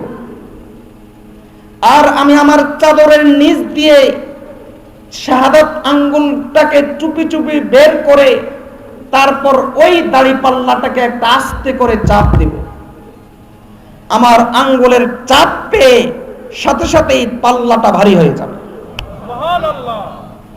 তখন ওই লোক উঠে বলবে আপনি কে, এত বড় উপকার আমার করেছেন? আমি উত্তর দিব আমি হলাম তোমার নবী মুহাম্মদ সাল্লাল্লাহু আলাইহি ওয়াসাল্লাম। বুঝে থাকলে বলি এটা হাদিস কিনা? এতক্ষণ যেটা বললাম আপনাদের কি গল্প শোনাইলাম না হাদিস শোনাইলাম? অনুসরণ করতে পারবেন? অনুসরণ করতে হলে আপনার আদম আলাইহিস সালামের কাছে যেতে হবে, নবীজির পিছনে পিছনে। তারপর নবীজির মতো করে আল্লাহর কাছে বলতে হবে, তারপর নবীজির মতো করে তার হাত ধরে নিয়ে আসতে হবে, তারপর নবীজির মতো করে দাড়ি পাল্লাতে উঠাইতে হবে। বলুন তো অনুসরণ করতে হলে এগুলো লাগবে না? তাহলে বোঝা গেল এটা হাদিস, তবে সুন্নাত নয়। এটা হাদিস তবে। আর একটা দৃষ্টান্ত দেই, অগণিত অসংখ্য দৃষ্টান্ত, আর একটা দৃষ্টান্ত দিই আমার সামনের কথায় চলে যাব। বুখারীর হাদিসের মধ্যে এসেছে নবী মুহাম্মদ রাসূলুল্লাহ সাল্লাল্লাহু আলাইহি ওয়াসাল্লাম একদিন ময়লার স্তূপের কাছে আসলেন। ময়লার স্তূপকে আমাদের ভাষায় ডাস্টবিন বলা হয়। একদিন তিনি ডাস্টবিনের কাছে আসলেন। আতা সুবাতাতা কওমিন ফাবালা কাইমান ওয়া লাম ইয়াতাওয়াদ্দা, ডাস্টবিনের কাছে এসে তিনি দাঁড়িয়ে পেশাব করলেন, ওযু করেন নাই। বলেন তো আপনারা মুসলমানরা হুজুরদের মুখে দাঁড়িয়ে পেশাব করা কি সুন্নত শুনেছেন? বুঝুন নাই? এটা নবীজি একদিন করেছেন। এটা নবীজি যেটা করেছেন সেটা হাদিস হয়ে গেছে। নবীজির সাথে সম্পৃক্ত যা কিছু আছে সবকিছু হলো হাদিস। অপরদিকে তিরমিজি শরীফের হাদিসের মধ্যে নবীজি সরাসরি নির্দেশ দিচ্ছেন, তোমরা দাঁড়িয়ে পেশাব করো না, বসে পেশাব করো।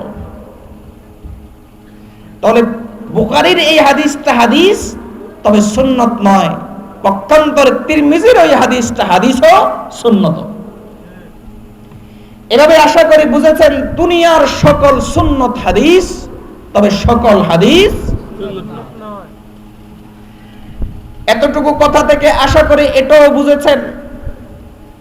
বলুন তো, হাদিসের সম্পর্ক অনুসরণের সাথে না জানার সাথে? বুঝেন নাই? হাদিসের সম্পর্ক জানার সাথে না অনুসরণের সাথে? হাদিসের সম্পর্ক জানার সাথে, অনুসরণের সাথে না।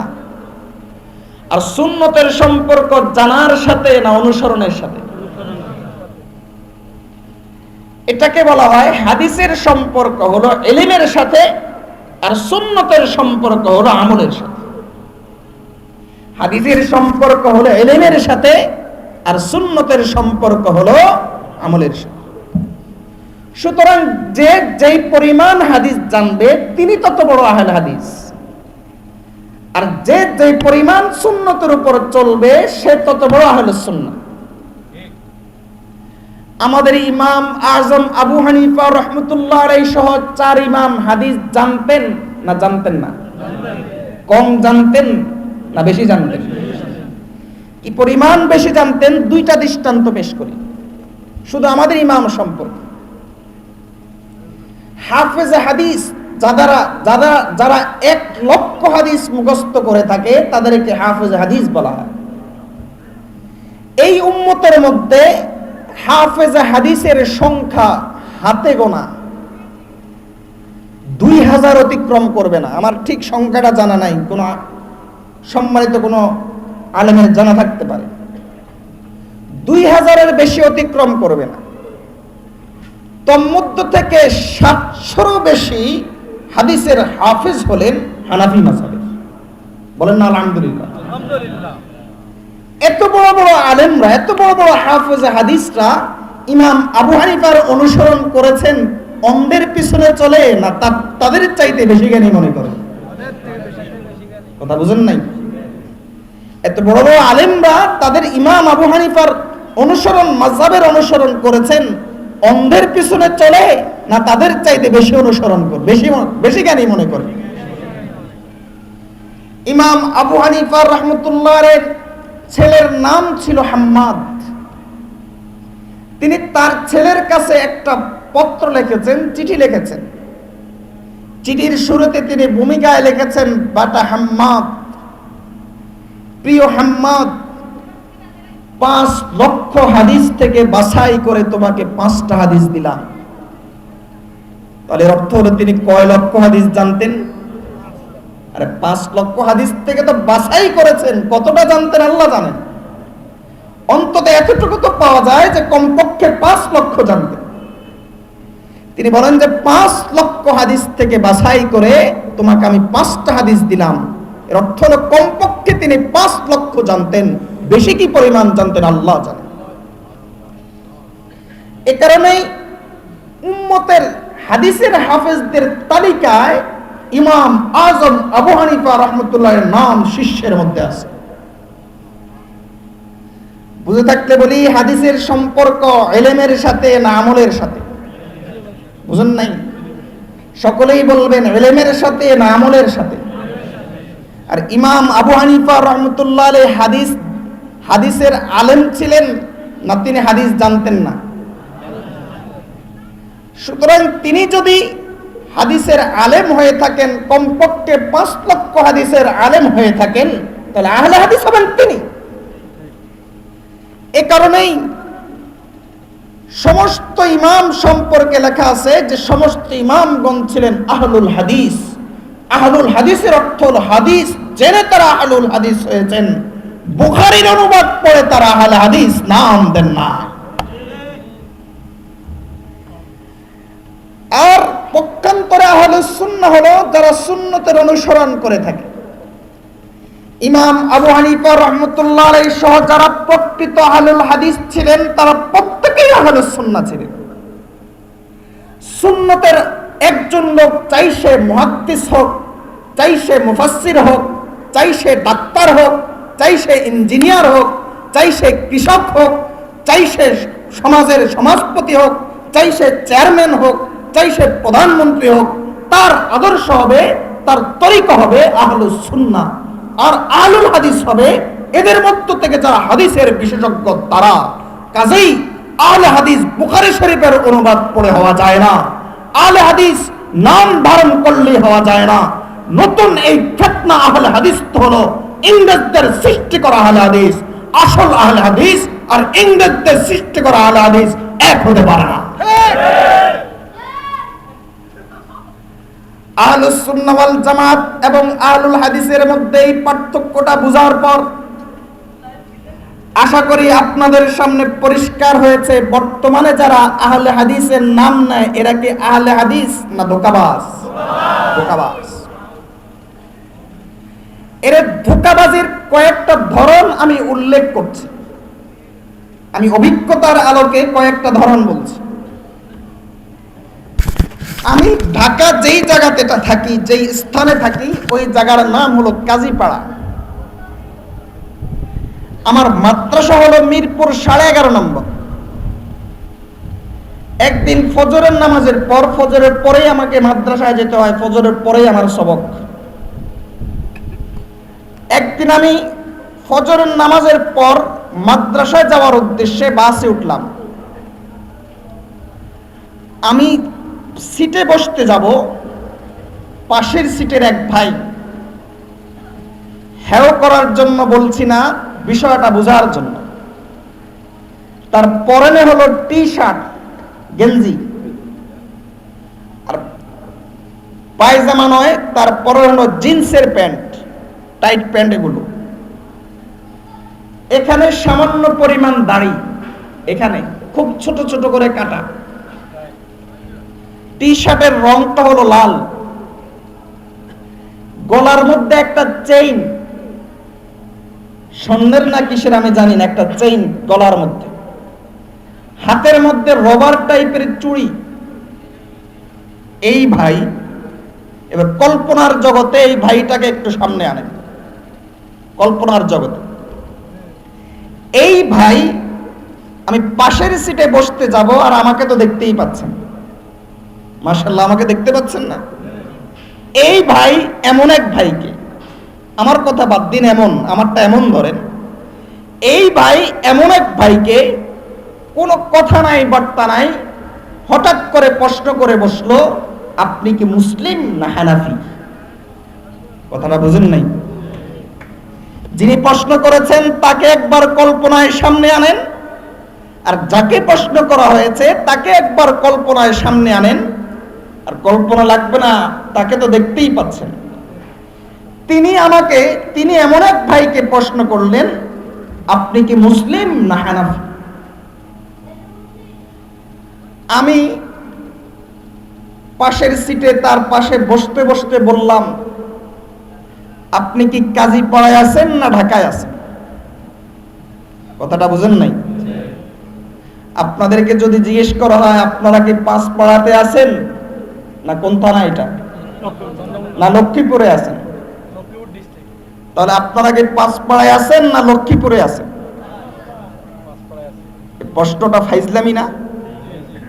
আমি অনুরূপ একটা ফাইজলামিপূর্ণ প্রশ্ন করলাম, আপনি কি কাজীপাড়ায় আছেন না ঢাকায় আছেন? এটা বলে আমি আমার কাজ করে যাচ্ছি, হাতে একটা কিতাব ছিল সেটা খুলে পড়ার চেষ্টা করছি।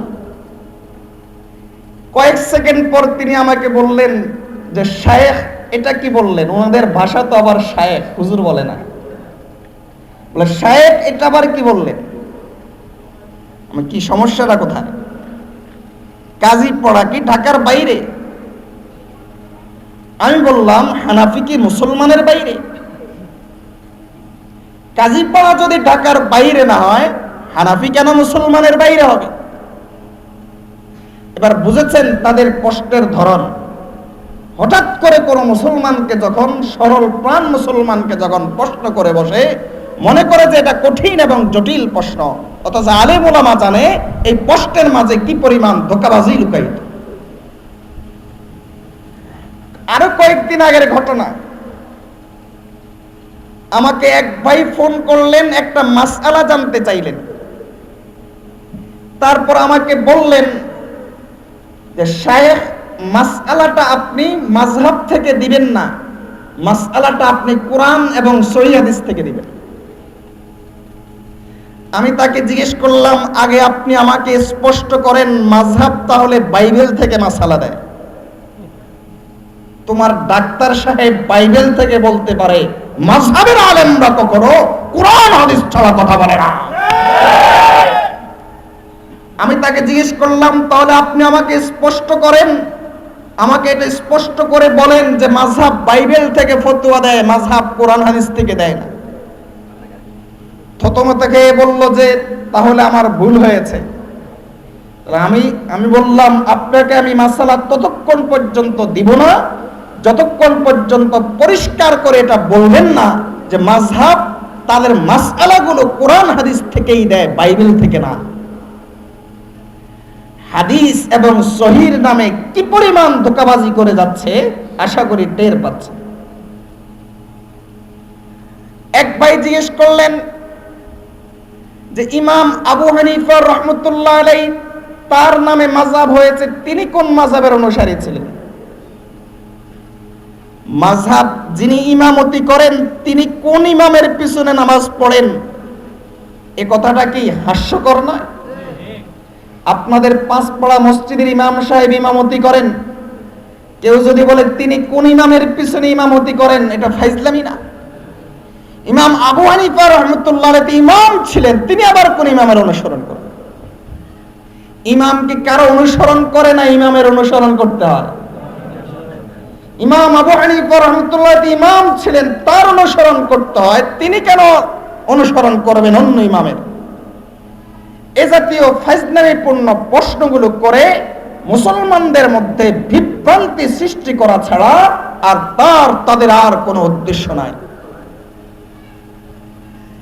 এজন্য আহলুস সুন্নাহ ওয়াল জামাত এবং আহলে হাদিসের মধ্যে ব্যবধান হলো, নম্বর 1,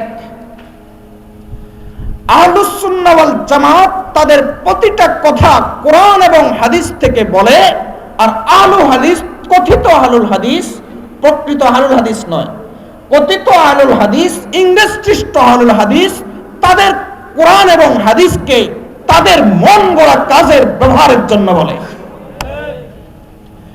2 নম্বর ব্যবধান, আহলুস সুন্নাহ ওয়াল জামাতের উলামায়ে কেরাম, আম্বিয়ায়ে কেরামের প্রতি আদব দেখান। আহলুস সুন্নাহ ওয়াল জামাতের উলামায়ে কেরাম তারা সাহাবায়ে কেরামের প্রতি আদব দেখান। আহলুস সুন্নাহ ওয়াল জামাতের উলামায়ে কেরাম মুজতাহিদ ইমামগণের প্রতি আদব দেখান। আর আহলে হাদিসরা মুজতাহিদ ইমামগণের সাথে বেয়াদবি করার দুঃসাহস দেখায়, এবং একজন আলেম যিনি সমাজে প্রতিষ্ঠিত তার সাথে বেয়াদবি করার জন্য তারা ওই আলেমের কাছে এসে বিভিন্ন ধরনের বিভ্রান্তিমূলক প্রশ্ন করে। আমার দুইজন ছোট ভাই, একজন পরিচিত একজন অপরিচিত, একদিন আমার কাছে আসলেন, এসে বললেন, হুজুর গতকাল আসরের পরে আপনি যে হাদিসটা বলেছেন ওই হাদিসটা সহিহ কিনা? মানে গতকাল আমি একটা হাদিস বলেছিলাম। আমি বললাম, তোমার পকেটের কলমটা আমাকে একটু দাও। দিতে চাইল না। বললাম, একটু দাও আমাকে। এক প্রকার জোর করে আমি তার কলমটা নিলাম। বুক পকেটে একটা কলম ছিল।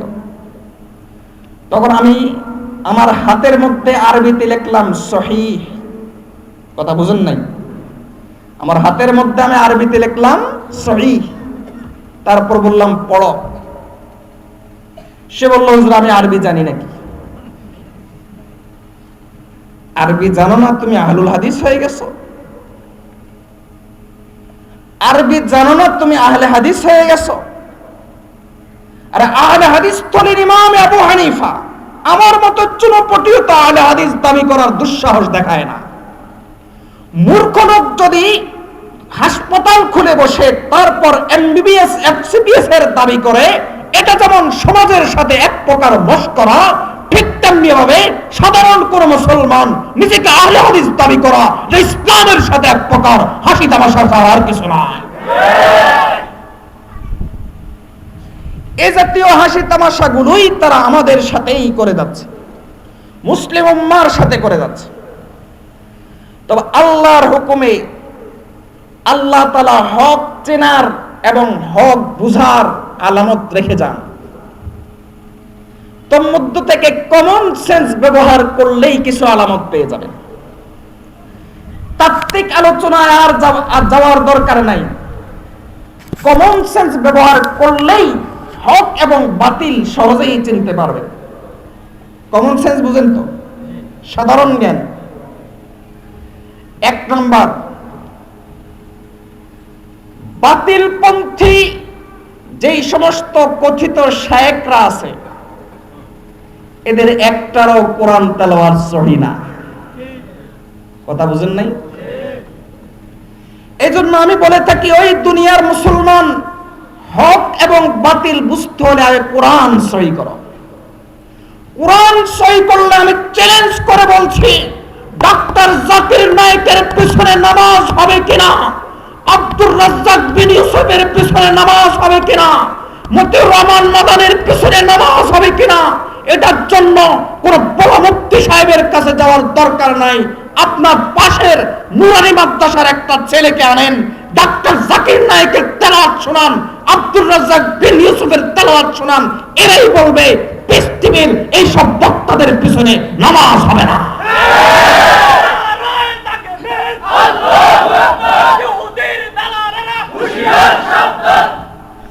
যাদের পিছনে নামাজই হয় না এরা আবার ইসলামের স্কলার হয়ে গেছে।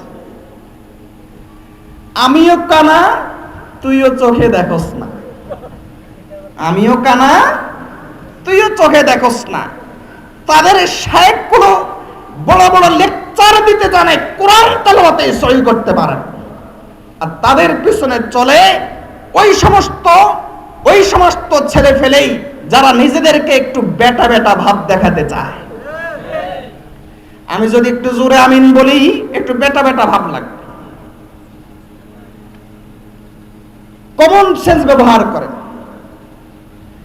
তারা বলে একটা ভিডিও দেখায় হারাম শরীফের মধ্যে জোরে আমিন হয়, রফে ইয়াদাইন হয়। আমরা এই ধোঁকাটাকে বুঝি না কেন, আমাদের কমন সেন্স ব্যবহার করি না। হারাম শরীফ মক্কা এবং মদিনাতে 700 বছর পর্যন্ত হানাফি পদ্ধতিতে নামাজ হয়েছে। কত বছর? 801 খ্রিস্টি থেকে 1365 পর্যন্ত 4 মাযহাবের, আবার মাঝখানে 200 বছর ছিল হানাফি পদ্ধতি। মাঝখানে 200 বছর হানাফি পদ্ধতি, আর বাকি 200 কত বছর হিসাব করে নেবেন, 200 কত বছর হলো 4 মাযহাবের পদ্ধতিতে নামাজ হয়েছে। 1365-তে আসলো সৌদ সরকার।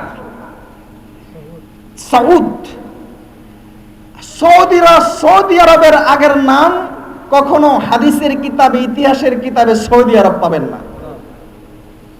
হেজাজ আগের নাম হলো বা জাজিরাতুল আরব।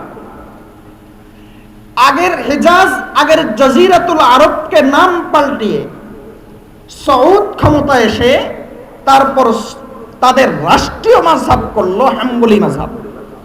কোন মাযহাব? এবং মক্কা মদিনার ইমাম নিয়োগ করা হলো হাম্বলি মাযহাবের। কোন মাযহাবের? বুঝে থাকলে বলুন। আহলে হাদিস ইমাম এই 1400 বছর ইতিহাসে ছিল। কথিত মাযহাব ছেড়ে দেওয়া কোন ইমাম 1400 বছর ইতিহাসে ছিল? সুতরাং মক্কা মদিনার কমন সেন্স ব্যবহার করেন। মক্কা মদিনাতে যদি জোরে আমিন বলে তোমার সমস্যা নাকি? এটা তো আমাদের মাযহাবী ভাই জোরে আমিন বলেছে, তোমার অসুবিধা কি? তোমার এখানে বলার কি আছে? মক্কা মদিনার নামাজে যদি জোরে আমিন বলা হয় অসুবিধা আছে? অসুবিধাটা নাই কেন এটা বুঝতে হবে মাযহাব কোথায়, মাযহাব কোথায় দরকার হয়। বিস্তারিত আলোচনায় যাব না। মাযহাব 5টা জায়গাতে দরকার হয়, তোর মধ্যে থেকে একটা জায়গা হলো, এর আগে আপনাদেরকে জিজ্ঞেস করি 5 ওয়াক্ত নামাজ ফরজ, এটা জানার জন্য কি মাযহাবের দরকার? রমজান আসলে রোজা রাখতে হবে, এটা জানার জন্য কি মাযহাবের দরকার? তাহলে মাযহাব কোথায়? মাযহাব হলো 5টা জায়গাতে, তোর মধ্যে একটা জায়গা হলো একটা বিষয়ে নবীজির একাধিক হাদিস আছে, কিন্তু নবীজির সুন্নাত কোনটা, তরিকা কোনটা, এটা পরিষ্কার নাই। কিছু কিছু বিষয় আছে একাধিক হাদিস আছে, তবে নবীজির তরিকা কোনটা বা নবীজির শেষ আমল কোনটা, কোন আমলটার উপর তিনি অটল থেকে তারপর তিনি ইন্তেকাল করেছেন, এটা বোঝা যায়। এমন কিছু আমল আছে যেগুলোর ক্ষেত্রে বোঝা যায় না। বোঝা যায় যেমন নবী করিম সাল্লাল্লাহু আলাইহি ওয়াসাল্লাম প্রথম দিকে কবর জিয়ারত নিষেধ করেছিলেন। এরপর নবীজি একদিন বললেন, আমি তোমাদেরকে কবর জিয়ারত সম্পর্কে নিষেধ করেছিলাম, আজকে থেকে কবর জিয়ারত করতে পারো। তাহলে বোঝা গেল নবীজির শেষ আমল হলো নিষেধ নয়, বরং অনুমোদন। এরকম কিছু আমল আছে যেখানে নবীজির শেষ আমল কোনটা এটা স্পষ্ট রূপে বোঝা যায় না। যেমন জোরে আমিন বলার হাদিসও আছে, আস্তে আমিন বলার হাদিসও আছে। বলুন তো, আছে যে বললাম, আমি কি স্বীকার করলাম না অস্বীকার করলাম? জোরে আমিন বলার হাদিস আছে, আমি এটা হাদিস আছে স্বীকার করলাম না অস্বীকার করলাম? এই কথাটা মনে রাখবেন। জোরে আমিন বলার হাদিসও আছে, আস্তে আমিন বলার হাদিসও আছে। হাদিসের মান কি পর্যায়ে সেটা ভিন্ন বিষয়। অন্যথায় বাস্তব কথা হলো জোরে আমিন বলার কোনো সরিহ স্পষ্ট সহিহ হাদিস নাই, আর যেটা স্পষ্ট আছে সেটা সহিহ না, সেটা ভিন্ন বিষয়। কিন্তু আছে, জোরে আমিন বলার হাদিসও আছে, আস্তে আমিন বলার হাদিসও আছে। কিন্তু নবীজির শেষ আমল কোনটা বা নবীজির সুন্নত কোনটা, চূড়ান্ত আমল কোনটা, এটা হাদিসে নাই। একদল মুস্তাহিদ তারা বললেন যে আস্তে আমিন বলাটাই হলো নবীজির সুন্নত। তারা এমনিতেই বলেন নাই, কিছু আলামতের ভিত্তিতে বলেছে। আবার আরেক দল মুস্তাহিদ বললেন, আরেক দল ইমাম যেমন ইমাম আহমদ ইবনে হাম্বল রাহমাতুল্লাহ আলাইহি বললেন এবং তার অনুসারীরা বললেন যে জোরে আমিন বলাটাই হলো সুন্নাত। যারা আস্তে আমিন বলাটাকে উত্তম বা সুন্নত বলেছেন, জোরে আমিন বলার হাদিসকে স্বীকার করে না অস্বীকার করে? কথা বুঝেন নাই? আর যারা জোরে আমিন সুন্নত বা উত্তম বলেছেন, তারা আস্তে আমিন বলার হাদিসকে স্বীকার করে না অস্বীকার করে? তাহলে যারা আস্তে আমিন বলার কথা বলেছেন, জোরে আমিন বলে যারা, তাদের প্রতি শ্রদ্ধা রাখে না তাদেরকে হেয় প্রতিপন্ন করে?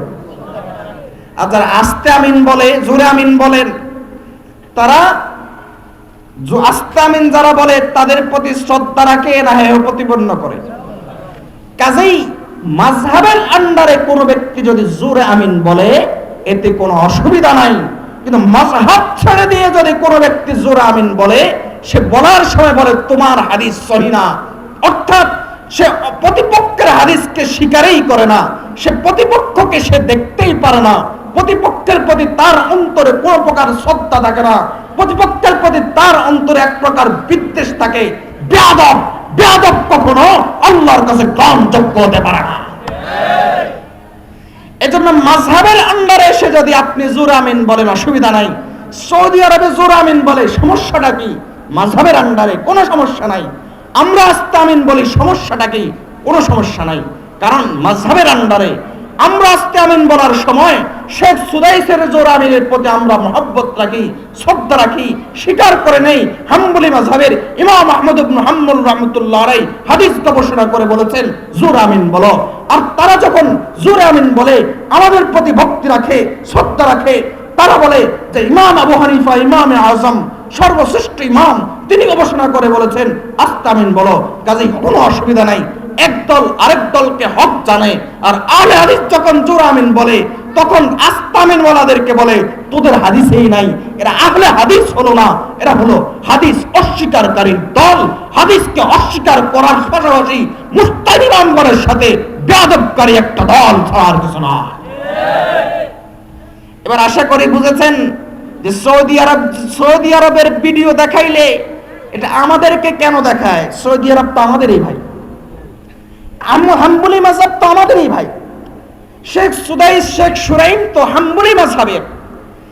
1300-1400 বছর ইতিহাস পর্যন্ত মক্কা মদিনাতে কোন নামাজের ইমাম ছিল না, আজও নাই, কিয়ামত পর্যন্ত আসবে না। কাজেই সৌদি আরবের ভিডিও দেখানো বুঝে থাকলে বলি এটাকে ধোঁকাবাজি ছাড়া আর কিছু, এটা ধোঁকাবাজি ছাড়া আর কিছু নয়। এজন্য কমন সেন্স ব্যবহার করেন। যদি আপনাকে কেউ সৌদি আরবের ভিডিও দেখে, আপনি তাকে আগে জিজ্ঞেস করেন, ভাই তুমি বলো যে সৌদি আরব কি মাযহাবী না লামাযহাবী? তারা সৌদি আরবের ভিডিওটা তাদের সুবিধা মতো দেখায়। আপনারা যারা সৌদি আরব ছিলেন তারা বলুন তো, সৌদি আরবে 20 টাকার তারাবি হয় না 8 টাকা হয়? এই হারাম শরীফে মক্কা মদিনাতে 20 টাকা হয় না 8 টাকা হয়? 20 টাকা হয়। ফিতনা তো অন্য কানে হতে পারে, আমাদের দেশেও তো কত জায়গায় 8 টাকা তাহলে হাদিসটা করে, সেটা ভিন্ন বিষয়। কিন্তু সৌদি আরবের রাষ্ট্রীয়ভাবে কত রাকাত হয়? 20 টাকা হয়। হারামে মক্কাতেও 20 টাকা, মদিনাতেও 20 টাকা। তোমরা মক্কা মদিনার 20 টাকা ধরে ভিডিও দেখাইতে পারো না কেন? সেটা দেখাও না কেন? কারণ উদ্দেশ্য মানুষকে আমলের সাথে জোড়া নয়, উদ্দেশ্য মানুষকে আমল থেকে দূরে সরিয়ে আনা। এজন্যই বলেছি এরা বেনামাজিকে নামাজি বানায় না, বরং নামাজিকে বলে তোর নামাজ সহি হয় না। কমন সেন্স ব্যবহার করে, কমন সেন্স ব্যবহার করে। একজন আলিম মাওলানা হন 10-12 বছর 15 বছর পরে, তারপরেও তিনি মাযহাবের অনুসরণ করাটাকে জরুরি মনে করেন। আর একজন মাত্র আজকে বুখারী শরীফ পড়া শুরু করলো, এই লোকটাও তাও আবার বাংলা, এই লোকটা মাযহাব মানাটাকে জরুরি মনে করে না।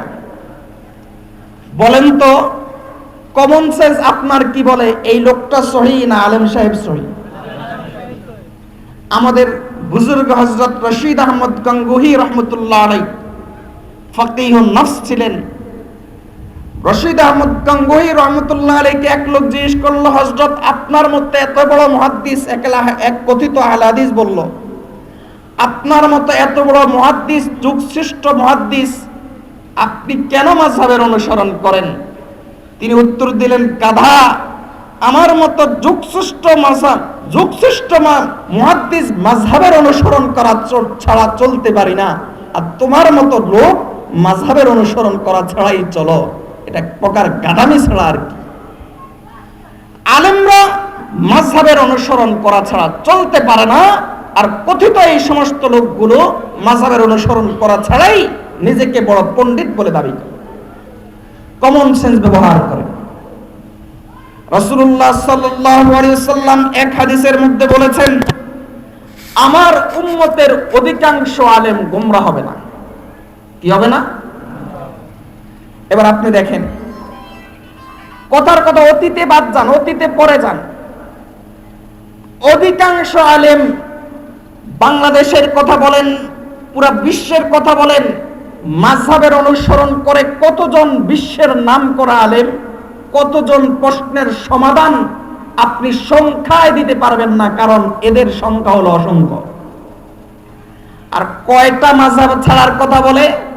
বাংলাদেশে লামাযহাবির দাওয়াত দেয়, কথিত আহলে হাদিসের দাওয়াত দেয় 8 থেকে 10টা। হাতে গুনলে পাইবেন 8 থেকে 10টা। কোনটার নাম শায়েখ, কোনটার নাম বিন, কোনটার নাম মাদানী। 8 থেকে 10টা, এর চাইতে বেশি না।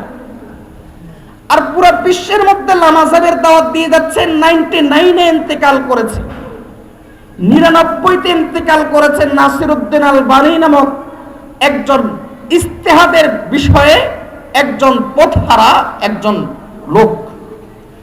আর এখন বর্তমানে লামাজাবির দাওয়াত দিয়ে যাচ্ছে ডাক্তার জাকির নায়েক। ডাক্তার বুঝে থাকলে বলুন, এই ডাক্তার সাহেব কি আলেম? কথা বলেন না কেন, আলেম? আলবানী সাহেব কি আলেম? আপনার আলেমরা জানেন যে হুজুর চলে আসছেন, এই জন্য আমি আর বেশি কথা বলবো না। এই জন্য কমন সেন্স ব্যবহার করেন। কমন সেন্স ব্যবহার করলে দেখবেন ফিতনাবাজদের সংখ্যা 8 থেকে 10-এর বেশি নয়। পক্ষান্তরে মাযহাবের অনুসরণ করে যাচ্ছে এরকম উলামায়ে কেরামের সংখ্যা অসংখ্য এবং অগণিত। কমন সেন্সের বিষয়ে আরো 8-10টা পয়েন্ট ছিল, যে সাধারণ জ্ঞান ব্যবহার করলেই আপনি হক না হক বুঝতেন। হুজুর চলে এসেছে, এজন্য আমি কথা দীর্ঘায়িত করব না। আমি সর্বশেষ একটা কথা বলে যাচ্ছি। সর্বশেষ আমি একটা কথা বলে যাচ্ছি। আমাদের এই ভারত উপমহাদেশে এই দিন যারা এনেছেন তারা হলেন উলামায়ে দেওবন্দ। বলেন আলহামদুলিল্লাহ। আমার শেখ ও মুর্শিদ মাহবুবুল উলামা হযরত পীর জুলফিকার আহমদ নকশবন্দি দামাত বারাকাতুহুম, তিনি বলেন যে আমি পৃথিবীর এই প্রান্ত থেকে ওই প্রান্ত পর্যন্ত গিয়েছি। এমনও হয়েছে আসরের নামাজ পড়েছি এক দেশে, মাগরিব পড়েছি আরেক দেশে। এমনও হয়েছে আমি দেখেছি যেখানে ইলম এবং আমলের সমন্বয় আছে, সমাজের মানুষের মধ্যে কিছু দিনদারি আছে, আমল আছে, আমি সাথে সাথেই কল্পনা করেছি এখানে অবশ্যই কোনো কওমি মাদ্রাসার অবদান আছে। এবং বাস্তবেই আমার এই কথাটা তথ্য তালাশ করার পর প্রমাণিত হয়েছে, বাস্তবেই এখানে কোনো না কোনো কওমি মাদ্রাসার অবদান আছে। বলেন না আলহামদুলিল্লাহ। বর্তমান বিশ্বের একটা অভিজ্ঞতা শোনাইলাম। বর্তমান বিশ্বের অন্যতম আলিম শাইখুল ইসলাম মুফতি তাকি উসমানী দামাত বারাকাতুহু, তিনি বলেন আমি বাগদাদে গিয়েছি। বাগদাদে আমি একটা ইসলামিক কনফারেন্সে ওই দেশের বড় বড় আলেমদের সাথে একসাথে হয়েছে, কিন্তু কোনো আলেমের মুখে দাড়ি দেখলাম না। আমি চিন্তা করলাম আলেম হয়েও দাড়ি রাখে না, এজন্য আমার চোখ খুঁজছিল এমন একজন আলেম যিনি আলেমও এবং আমলও আছে। শেষ আমি জিজ্ঞেস করতে করতে একজন আমাকে সংবাদ দিল, আব্দুল কাদের জিলানী রহমতুল্লাহ আলাইহির কবরের পাশে একটা মাদ্রাসা আছে, ওই মাদ্রাসায় একজন প্রবীণ আলেম আছে। আমি সেখানে গেলাম। যাওয়ার পর আমি ওই আলেমের সাথে কথা বললাম। আমাকে জিজ্ঞেস করলেন কি পড়েন, আমি বললাম। বলার পর তিনি বললেন এই কিতাবগুলো আমরা আমাদের উস্তাদের কাছে পড়েছি। এরপর তিনি বললেন আমি একজন প্রবীণ মানুষ, বুড়া মানুষ, আমার পক্ষ থেকে তোমার দেশবাসীকে জানিয়ে দাও যতদিন এই মাদ্রাসাগুলো থাকবে ততদিন এই তোমাদের দেশ বাগদাদের মতো হবে না, ইরাকের মতো হবে না, ততদিন তোমাদের দেশ সংরক্ষিত থাকবে। দুইটা অভিজ্ঞতা বললাম। 3 নম্বর অভিজ্ঞতা, নিকট অতীতের একজন বড় দার্শনিক ছিলেন, নিকট অতীতের একজন বড় দার্শনিক ছিলেন আল্লামা ইকবাল, ডক্টর ইকবাল। ইংরেজি পড়ুয়া ছিলেন, উলামায়ে কেরামের সাথে সুসম্পর্ক ছিল।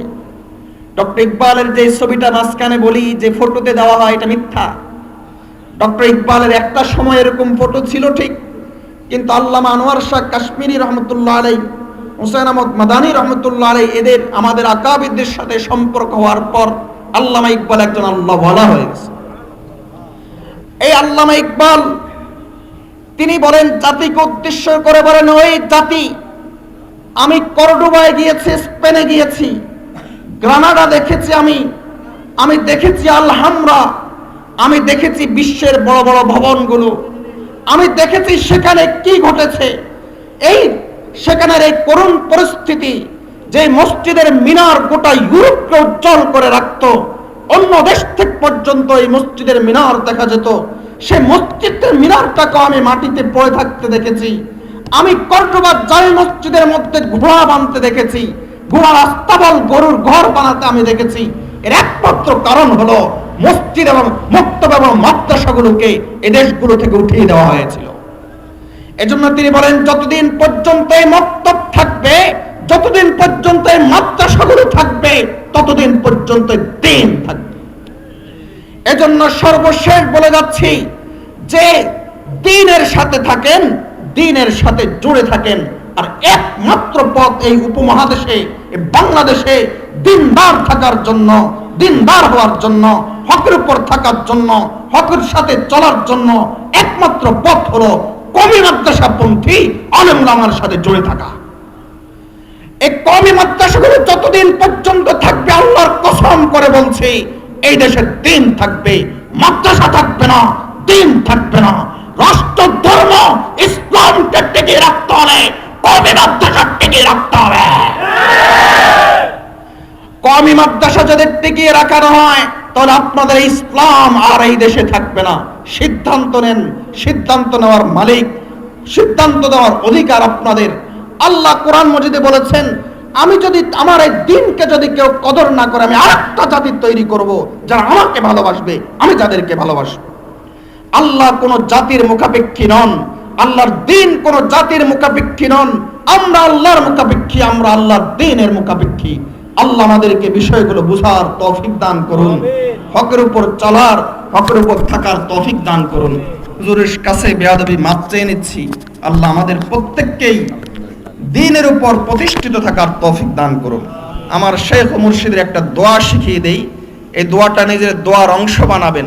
হে আল্লাহ, আপনার স্মরণ করতে করতে বাঁচার এবং আপনার স্মরণ করতে করতে মরার তৌফিক দান করুন। ওমা আলাইনা ইল্লাল বালাগ। আসসালামু আলাইকুম।